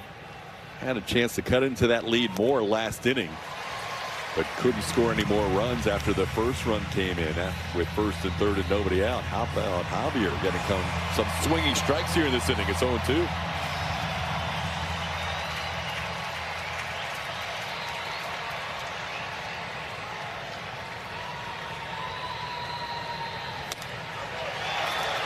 Just miss in a challenge by Yainer Diaz. Yainer thought that had the outside corner, called a ball by Alex Tosi. ABS powered by T-Mobile will show us that it is off the plate. Houston has 1 challenge remaining. So that call is confirmed. Astros down to 1 challenge. Rays down to 1 challenge. And a 1-2 count on Valade.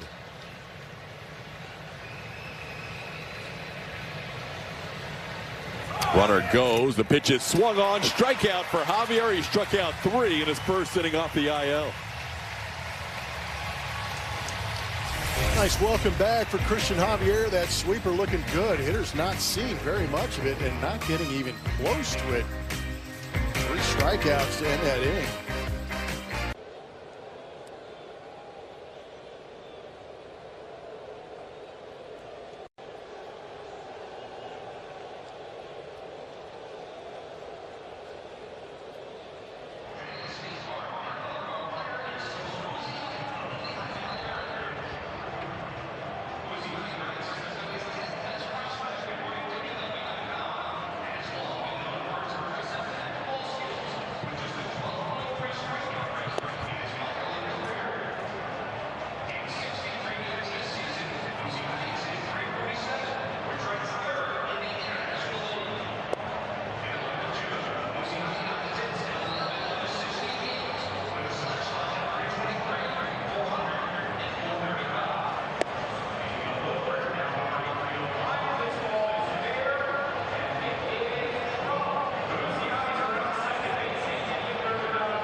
GenPlus.com.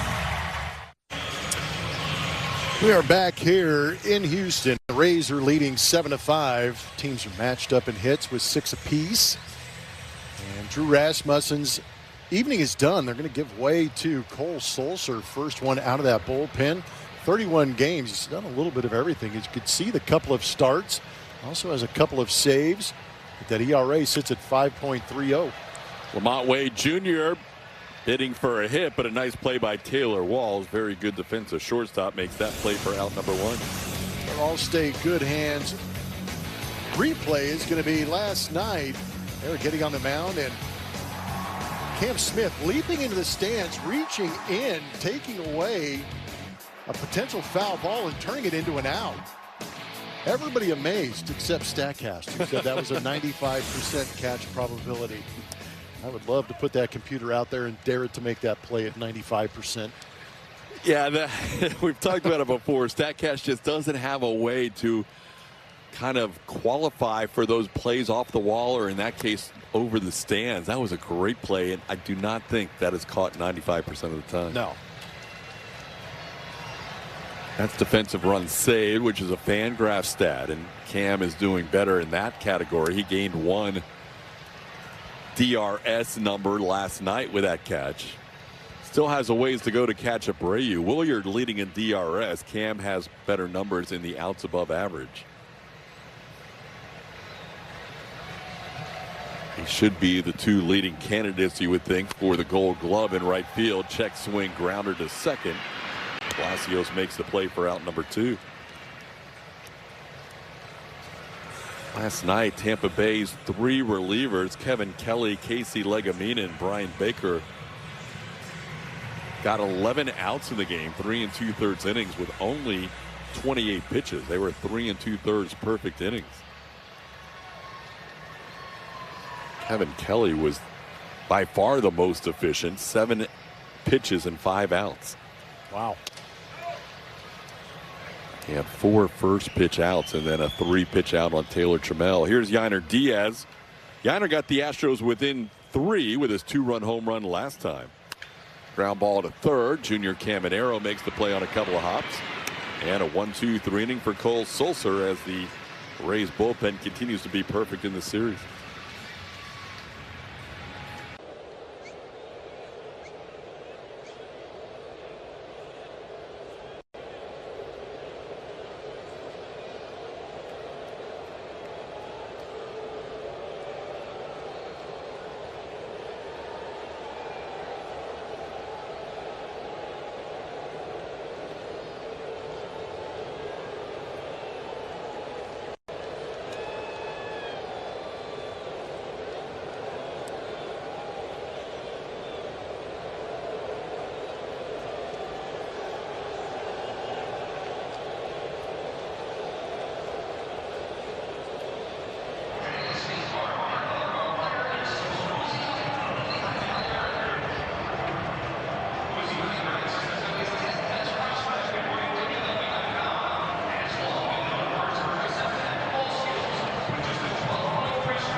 What's on Tap is presented by Lawnmower Blonde. With the return of Christian Javier, a move needed to be made recently, and rookie Miguel Ulloa fell victim to the numbers game, but the Astros are very excited about what they saw in his short stint.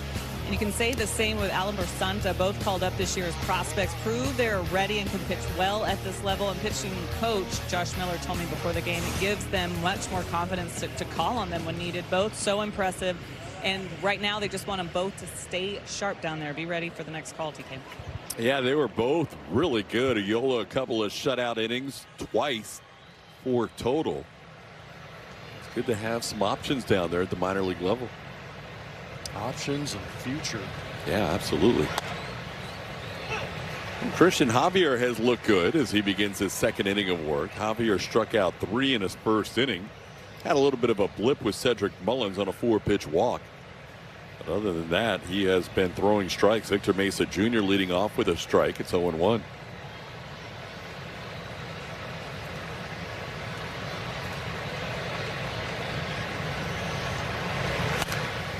That one fouled back.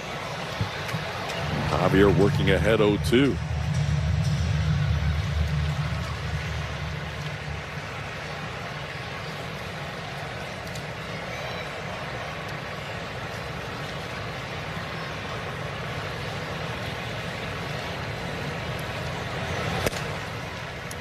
Christian this year as a starter in 3 starts, walked 9 in his 9 1/3 innings, also 13 hits and 13 runs allowed.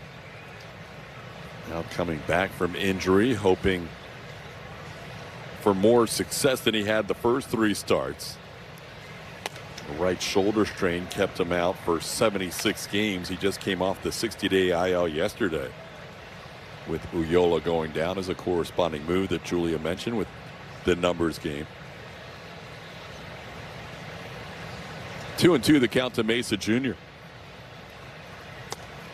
Called third strike. Mesa Jr. knew it, heading back to the dugout on that called third. 4 strikeouts for Javier, all 4 of his outs. He's got a real feel for that sweeper in this game. This one's starting about 1.5 miles off the outside corner and coming in and grabbing that outside corner. And like you said, Mesa knew it. That was impressive. Now Johnny DeLuca fouls a pitch off.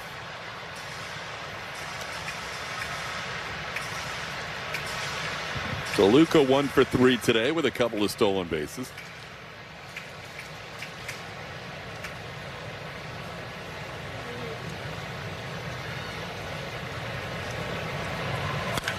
That ball hit well to left field, and that is going to crawl over the yellow line and into the first row of the Crawford boxes. Johnny DeLuca hits home run number 5 on the season. Tampa Bay with its 3rd home run tonight.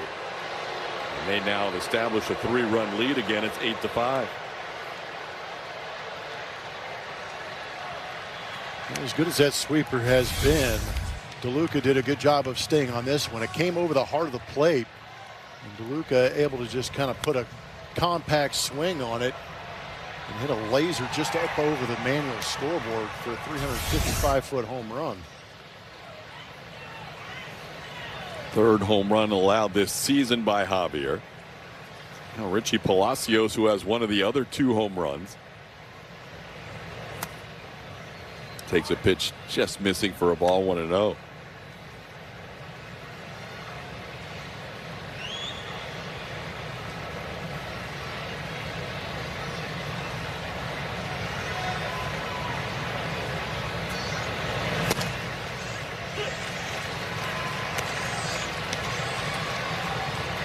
All true outcome for Christian Javier so far. 4 strikeouts, a walk, and a home run of the 6 batters he has faced.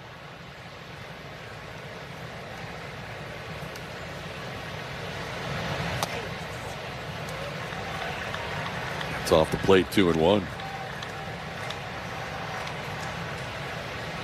That's now 21 home runs for the Rays in their last 9 games.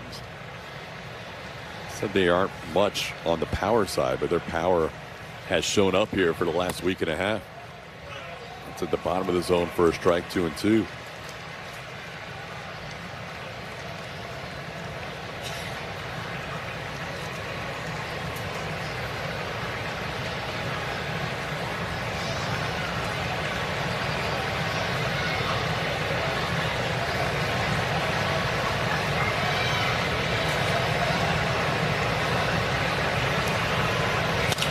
On the ground, and that'll be through for a base hit.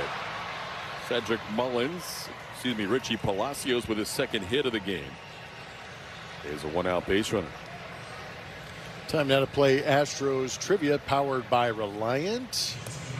We're going to ask you, who was the Astros winning pitcher in the first ever meeting with Tampa Bay?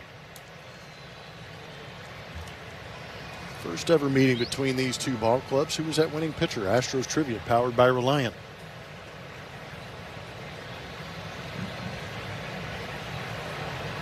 Taylor Walls will bat.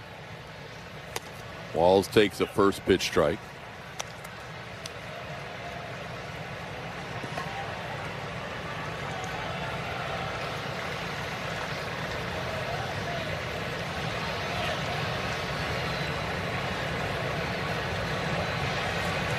Runner goes, pitches down, and the throw is not in time. 6 stolen bases for Tampa Bay tonight.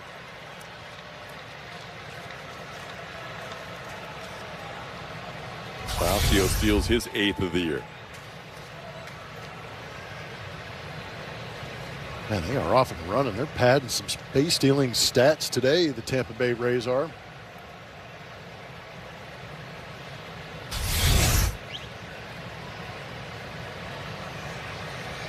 They had 5 steals earlier this season against Miami. And now a new season high in stolen bases.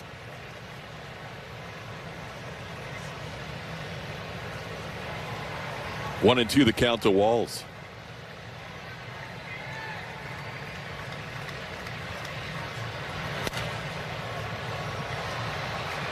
Prior to this winning streak, which Tampa Bay currently has won 9 in a row, trying to become the 4th Rays team ever to get 10 or more wins consecutively. But prior to this streak, Tampa Bay was struggling. They had lost 18 of 27 in a month-long stretch from May 24th through June 23rd.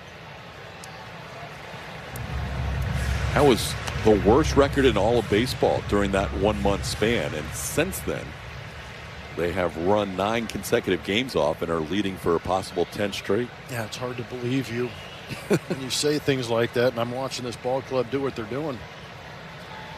Hard to believe that they went 9 and 18. Yeah. Yeah. Absolutely. Because now nothing's going wrong for them. I feel like some teams in the American League have had months like that where they've had that subpar month, but the Rays bouncing back better than most, going on that run. Well, they went from 3.5 games down to now all of a sudden they're leading the Yankees, who have been struggling, coming into tonight by 4 games. And the Yankees lost earlier today, so now 4.5. The Yankees are going through it now, what the Rays went through last month. Are they heading into play then at some point before the break? Sounds right. Or is it after the break?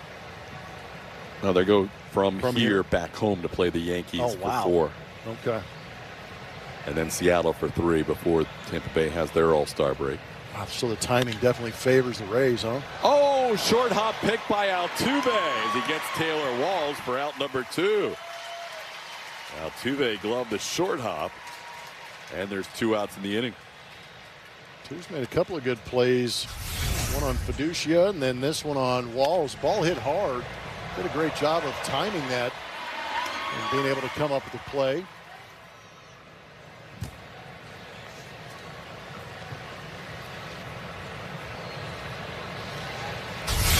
Now Hunter Fiducia will bat. There's a strike. The other Tampa Bay teams that have had winning streaks of 10 games or more, we mentioned the 23 team with 13 in a row. The 21 team had 11 in a row. And the 04 team led by Jeff Blum won 12 straight. You could take the lead part out. Unless you're talking about my batting average being a lead weight. I believe to this day it's the only team in Major League history to have a 12-game winning streak.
Reliant, official energy provider of the Houston Astros.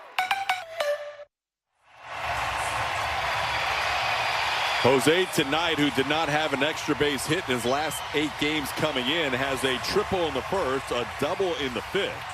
He is 2 for 3 tonight, and now he's a tying run at the plate in the 7th.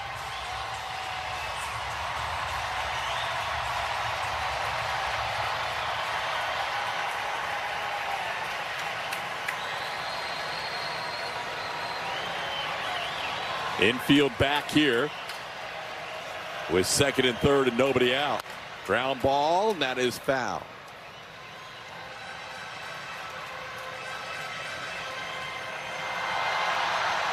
Jose with his 13th double his last time up. His triple in the first was his first of the season.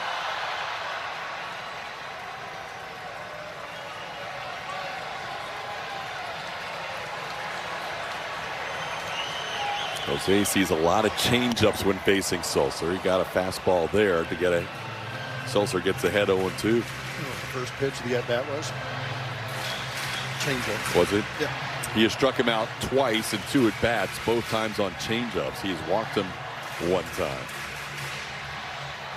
And both times he has struck him out, it's been on changeups below the zone. Tried to sweep one off the plate. Jose wouldn't bite. It's 1-2. Yordan Alvarez waits on deck. Yordan's had some traffic tonight, as he has already driven in 3.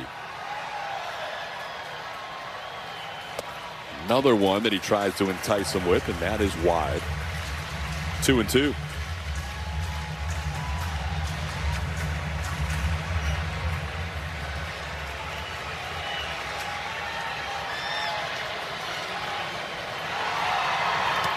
Good take, another one down. That was the changeup, and now the count's full on Jose. Really good job by Jose, taking some pitches and getting back into this count. 3-2. The infield's playing back. Ground ball is second and short. Is going to get an extra run for the Astros. This holiday crowd is revved up. A lot of people in the lower bowl standing right now.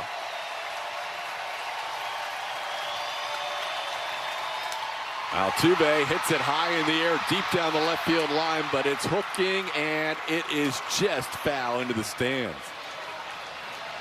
Caught by a lady in a red, white, and blue outfit. Perfect timing on the 4th with a Hater jersey on.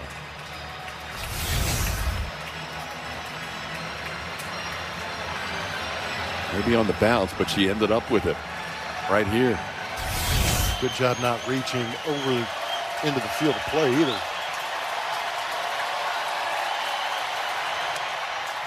Off the plate, ball 4, bases will be loaded for the big man.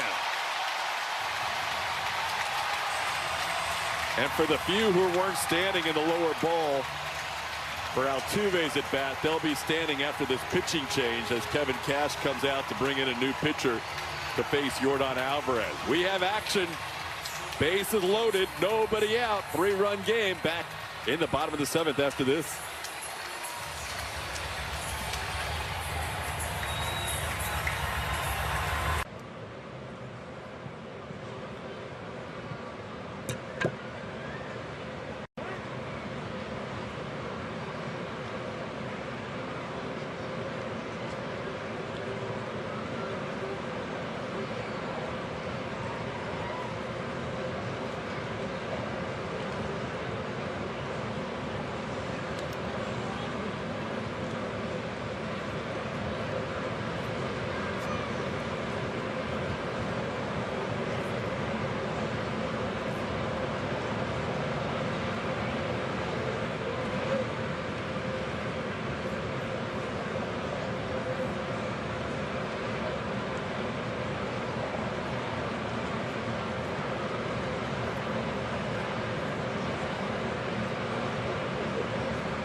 Tagged 2026 Carnival vehicles.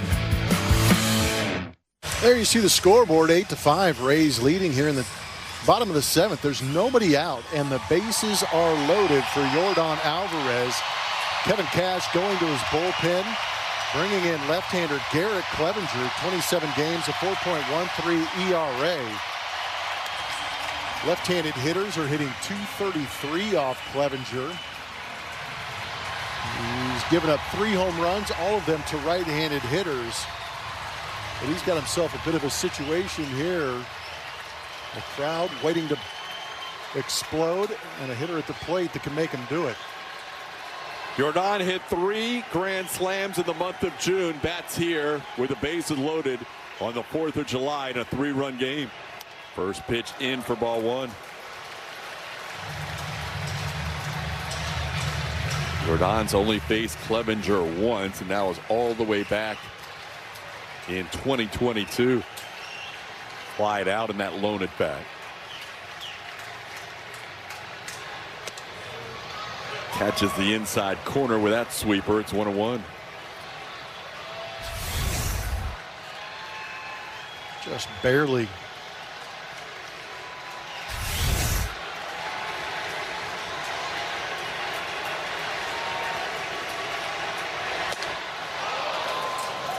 And with a fastball up, it's 1-2. I think Yordan was trying to go after that fastball. Might have known that one was coming, but he elevated considerably up out of the zone. His 22nd home run of the year was a grand slam. His 24th home run of the year was a grand slam. His 26th home run of the year was a grand slam. His next home run will be number 28.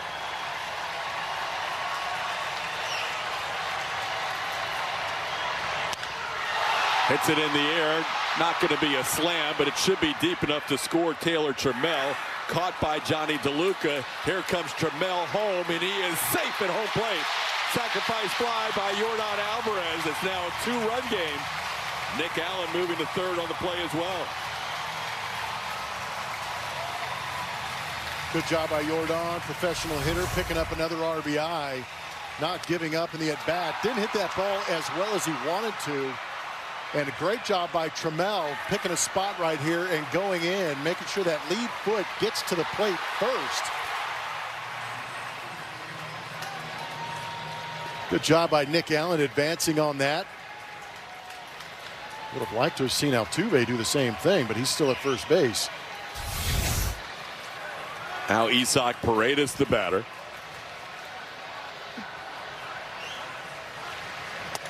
Paredes takes one just in off the plate for ball 1.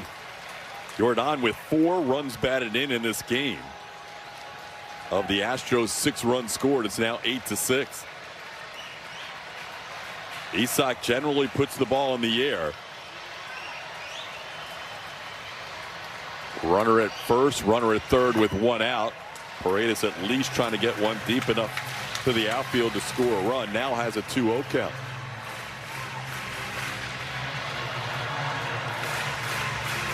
Isaac tied for the team lead in sacrifice flies along with Cam Smith.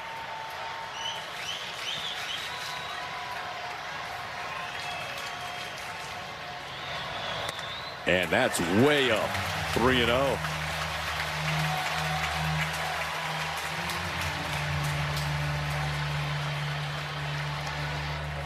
Single, double, and walk against Cole Sulcer to start the inning, and now sac fly and a 3-0 count against Clevenger.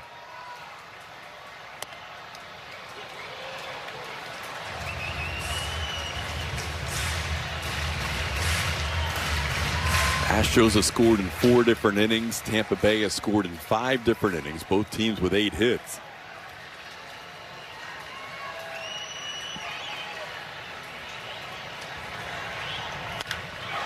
Base hit left field. 1-run game.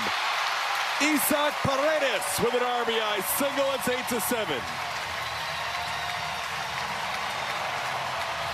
Nice piece of hitting by Isaac. Got a slider up and in, pulled the hands in, ripped it into left field. Picks up that RBI as the Astros get closer. That one just kind of spun out at the top of the zone, and Isak took advantage of it.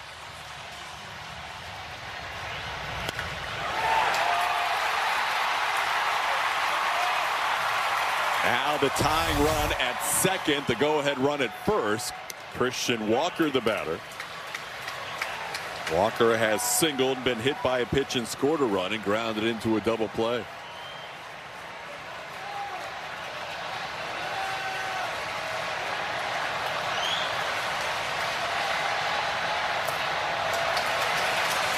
Two 2-0 the count. Walker's faced Clevenger twice. He has walked once and struck out once. Get a ton of sliders from Clevenger.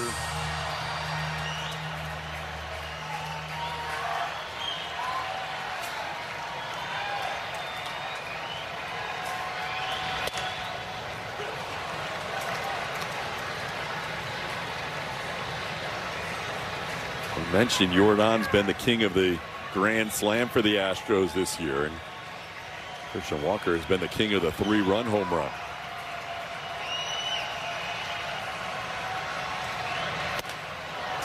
Missed the fastball up. It's 2-2.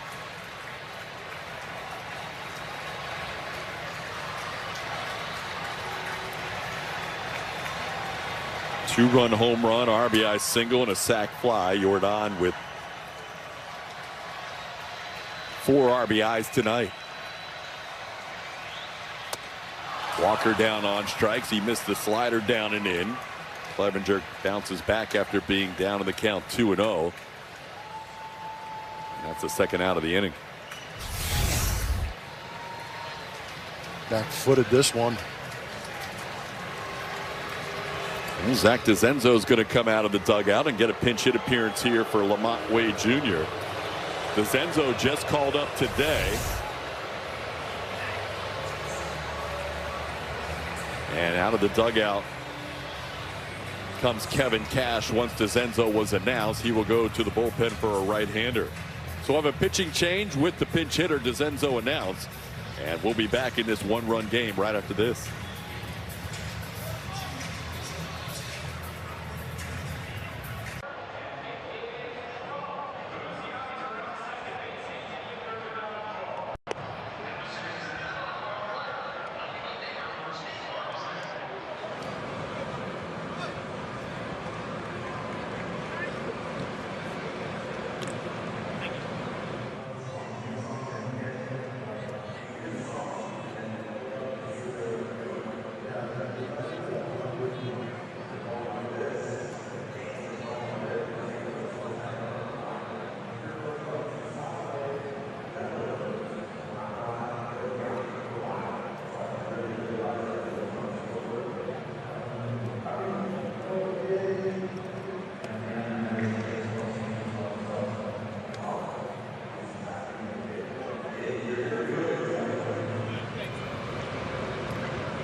It's Hot Smasher Summer for a limited time at Sonic.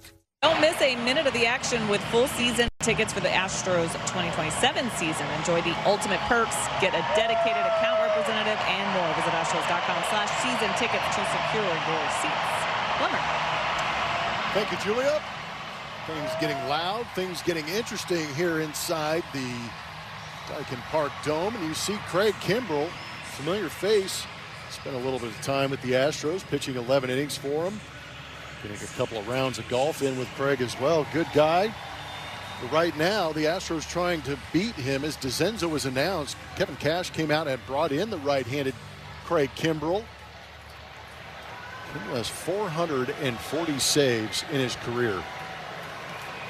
Well, here's DeZenzo just back from Sugar Land and takes one well wide for ball one. Zach had been hitting really well lately, and that's why he was called up. Since June 13th, his last 16 games, .313 with 2 home runs and an .852 OPS. It's his 22nd game with the Astros. First and second, 2 outs in a 1-run game. Backs him off the plate. It's 2-0. Astros getting to the Tampa Bay bullpen tonight for a couple of runs here in the 7th, and 2 runners aboard here with 2 outs.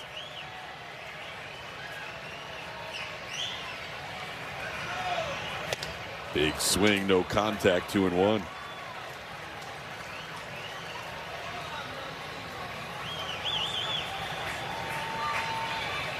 Zach this year in his big league time batting .191 with a home run and a couple of RBIs. 21 games. All of his starts this year have been in left field.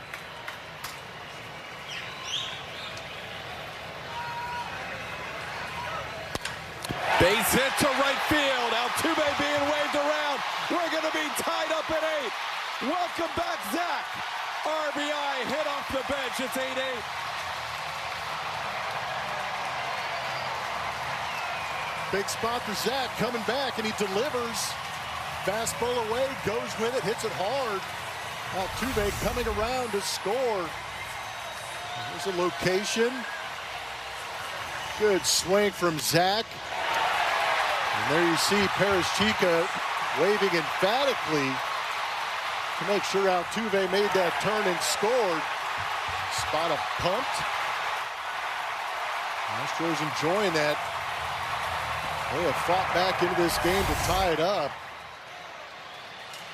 Just like we thought with Hunter Brown against Drew Rasmussen, 8-8. Hunter, another no decision this year. He's only had 1 decision all season long, and he loves that no decision tonight. It's affectionately known as spitting the hook. How about Isaac Paredes, by the way, hustling himself all the way into third base.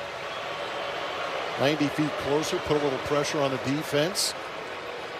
Yeah, good call. Because Kimbrel throws that sweeper that can sometimes sweep off the plate and make it tough on the catcher. True. 1-0 on Cam Smith. There it is. Had to go out and get that one. It's 2-0.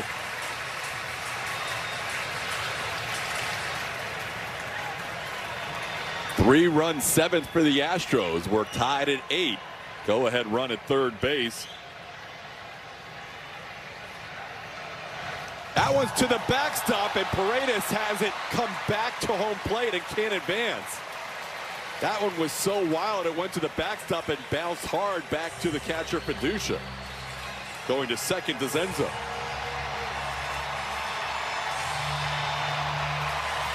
That was yanked pretty good. Just a bad hop off the backstop for the Astros. Skipped firmly off the signs behind home plate. Good read by Isaac holding his ground.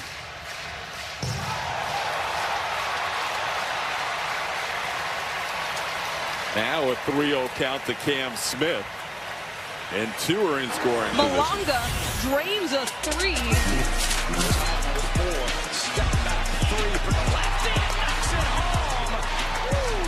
Oh, fastball there for a strike, 3-1.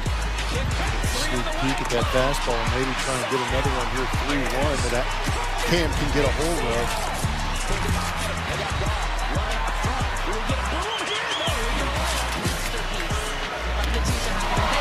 In the air, center field shallow, coming on Mullins, still coming. Who wants it? Mullins makes the call on the catch to end the inning. Astros get 3. They do so with 4 hits and a walk. We're tied at 8 heading to the 8th. I sincerely appreciate the love that you guys have always shown, not only myself, but the comments. I cannot be more excited about where the league is today, but I'm even more excited about the comments finally coming back into it. So if you have a drink, put your drink in the air. Cheers to all of you. Cheers to life and cheers to the fun.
box tonight. Step through. Made this historic milestone possible.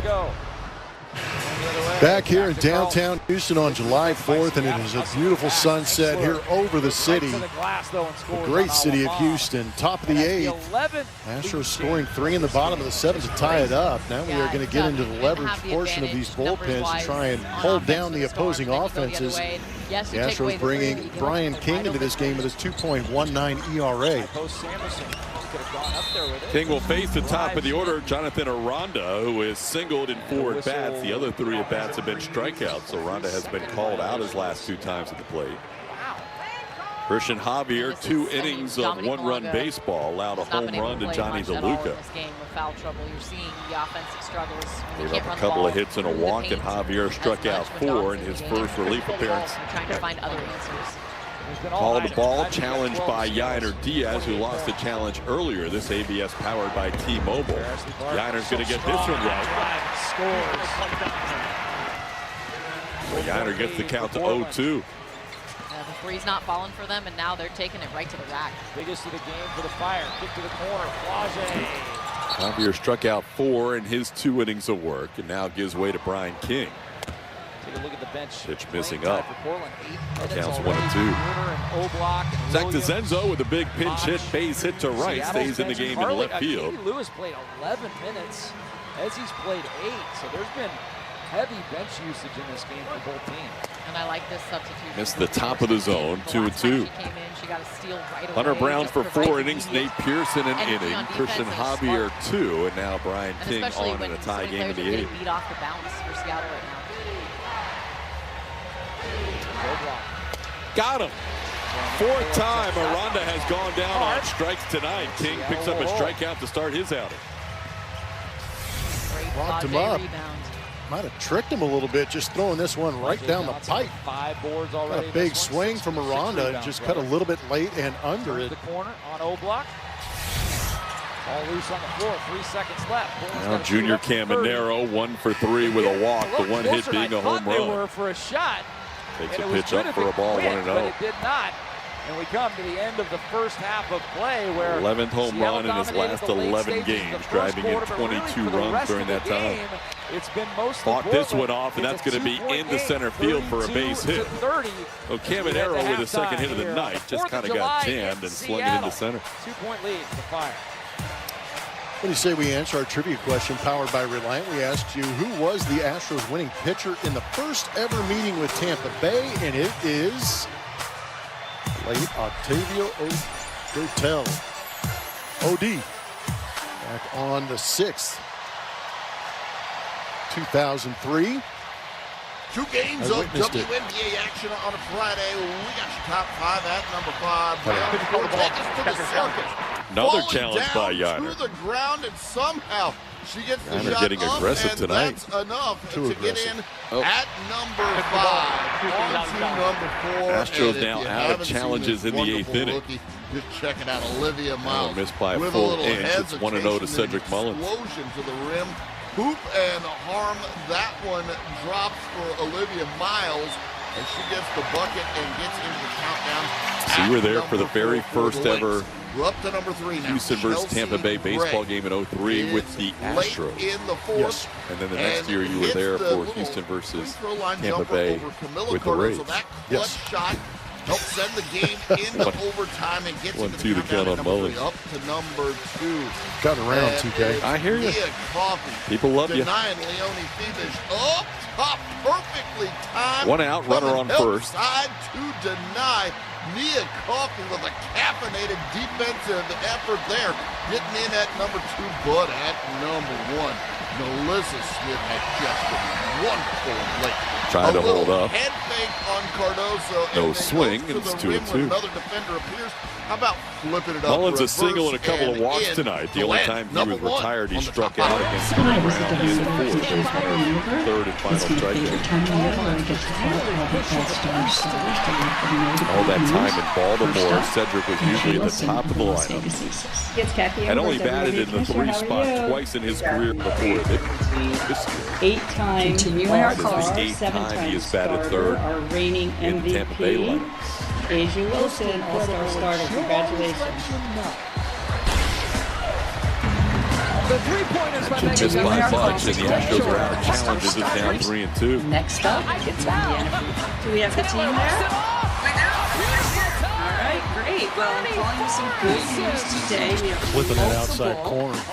Starters for the Indiana Fever in the 2026 All-Star Game. Congratulations first to Leah Boston. Astros have been much more successful as an offense this Kelsey year. Mitchell. JBS powered by T-Mobile challenges.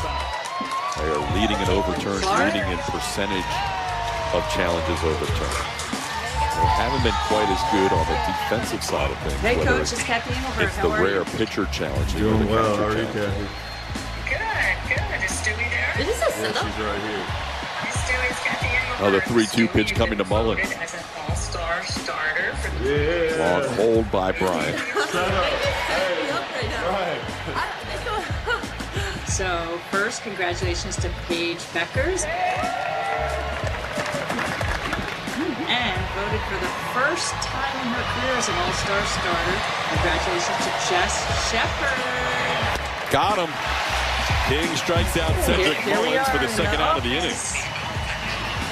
Astros as a team up to 9 strikeouts tonight. Okay.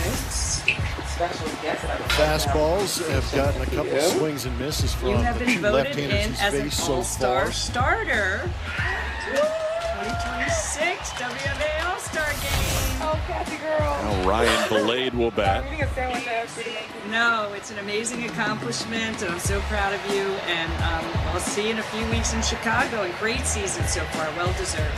I have some exciting W news Blade for you chops today. a foul We have past a the couple third base coach, Brady starters Williams, from at the foul. Minnesota Lynx for the 2026 AT&T All-Star Game. You ready?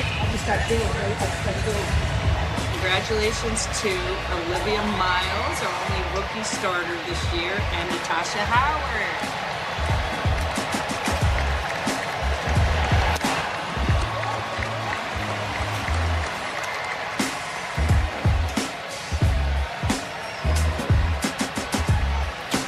19 hits and 16 runs combined between the two teams tonight. There have been runs scored in 9 different half innings. Everyone knows that's all about the W. And only 5 zeros put on the board tonight. Astros trying to add to the 0 total right here in the top of the 8th. King ahead of the count, 1-2. Okay, now I get to experience it as an even deeper fan and friend to the players, which is super cool. I never thought this would happen, but she knows that there's a home game. I'm gonna try to make it. If Paige Beckers is playing, we're watching. Yeah, we're asking what game. Paige is one of my best friends, so as a fan and a friend, it's just really good to see your friends living out their dreams. And as a content creator, it's awesome to see. Blade has never faced Brian King before. A different part of the league in my content. 1 out single by Junior Caminero. It is really cool to have a girlfriend that's out. in the space because she just gets it. And a 2-2 count here on Blade. The beauty, cutesy side of things, Janae will make me dance. We'll just laugh. We laugh all the time. So she's just so goofy. She's so fun to be around. Janae is just really soft in her heart.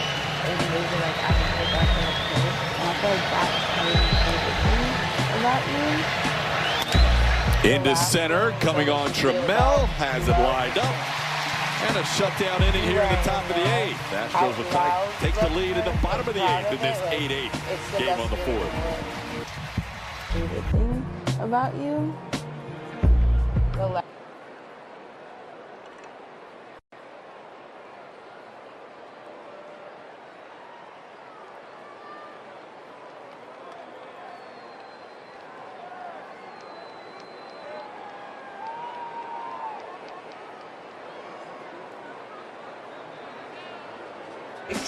All-Star Game. Congratulations first. It's to Panachero. Caitlin Clark.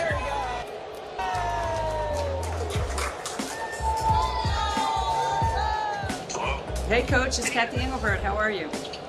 Doing well. How are you, Kathy? Good. Is Stewie there? Is this a setup? She's right here. Hi, Stewie. It's Kathy Engelberg. Stewie, you've been voted as an all-star starter for the Shut up. They just set me up right now. Right. I First, congratulations to Paige Beckers. And voted for the first time in her career as an all-star starter. Jess Shepard. Here we are in the office. Oh, and I love that. Okay, great. So now I'm actually taking you down. Okay. Special guest, I would like to have a conversation with you. You have been voted in as an all-star starter. 2026 WNBA All-Star Game. Oh, Kathy girl. Sorry, I'm eating a sandwich and I have food in my teeth. No, it's an amazing accomplishment, and I'm so proud of you. And I'll see you in a few weeks in Chicago. And great season so far, well deserved. But I have some exciting W news for you today. That we have a couple starters from the Minnesota Lynx for the 2026 AT&T All-Star Game. You ready? I just got chills. Congratulations to Olivia Miles, our only rookie starter this year, and Natasha Howard.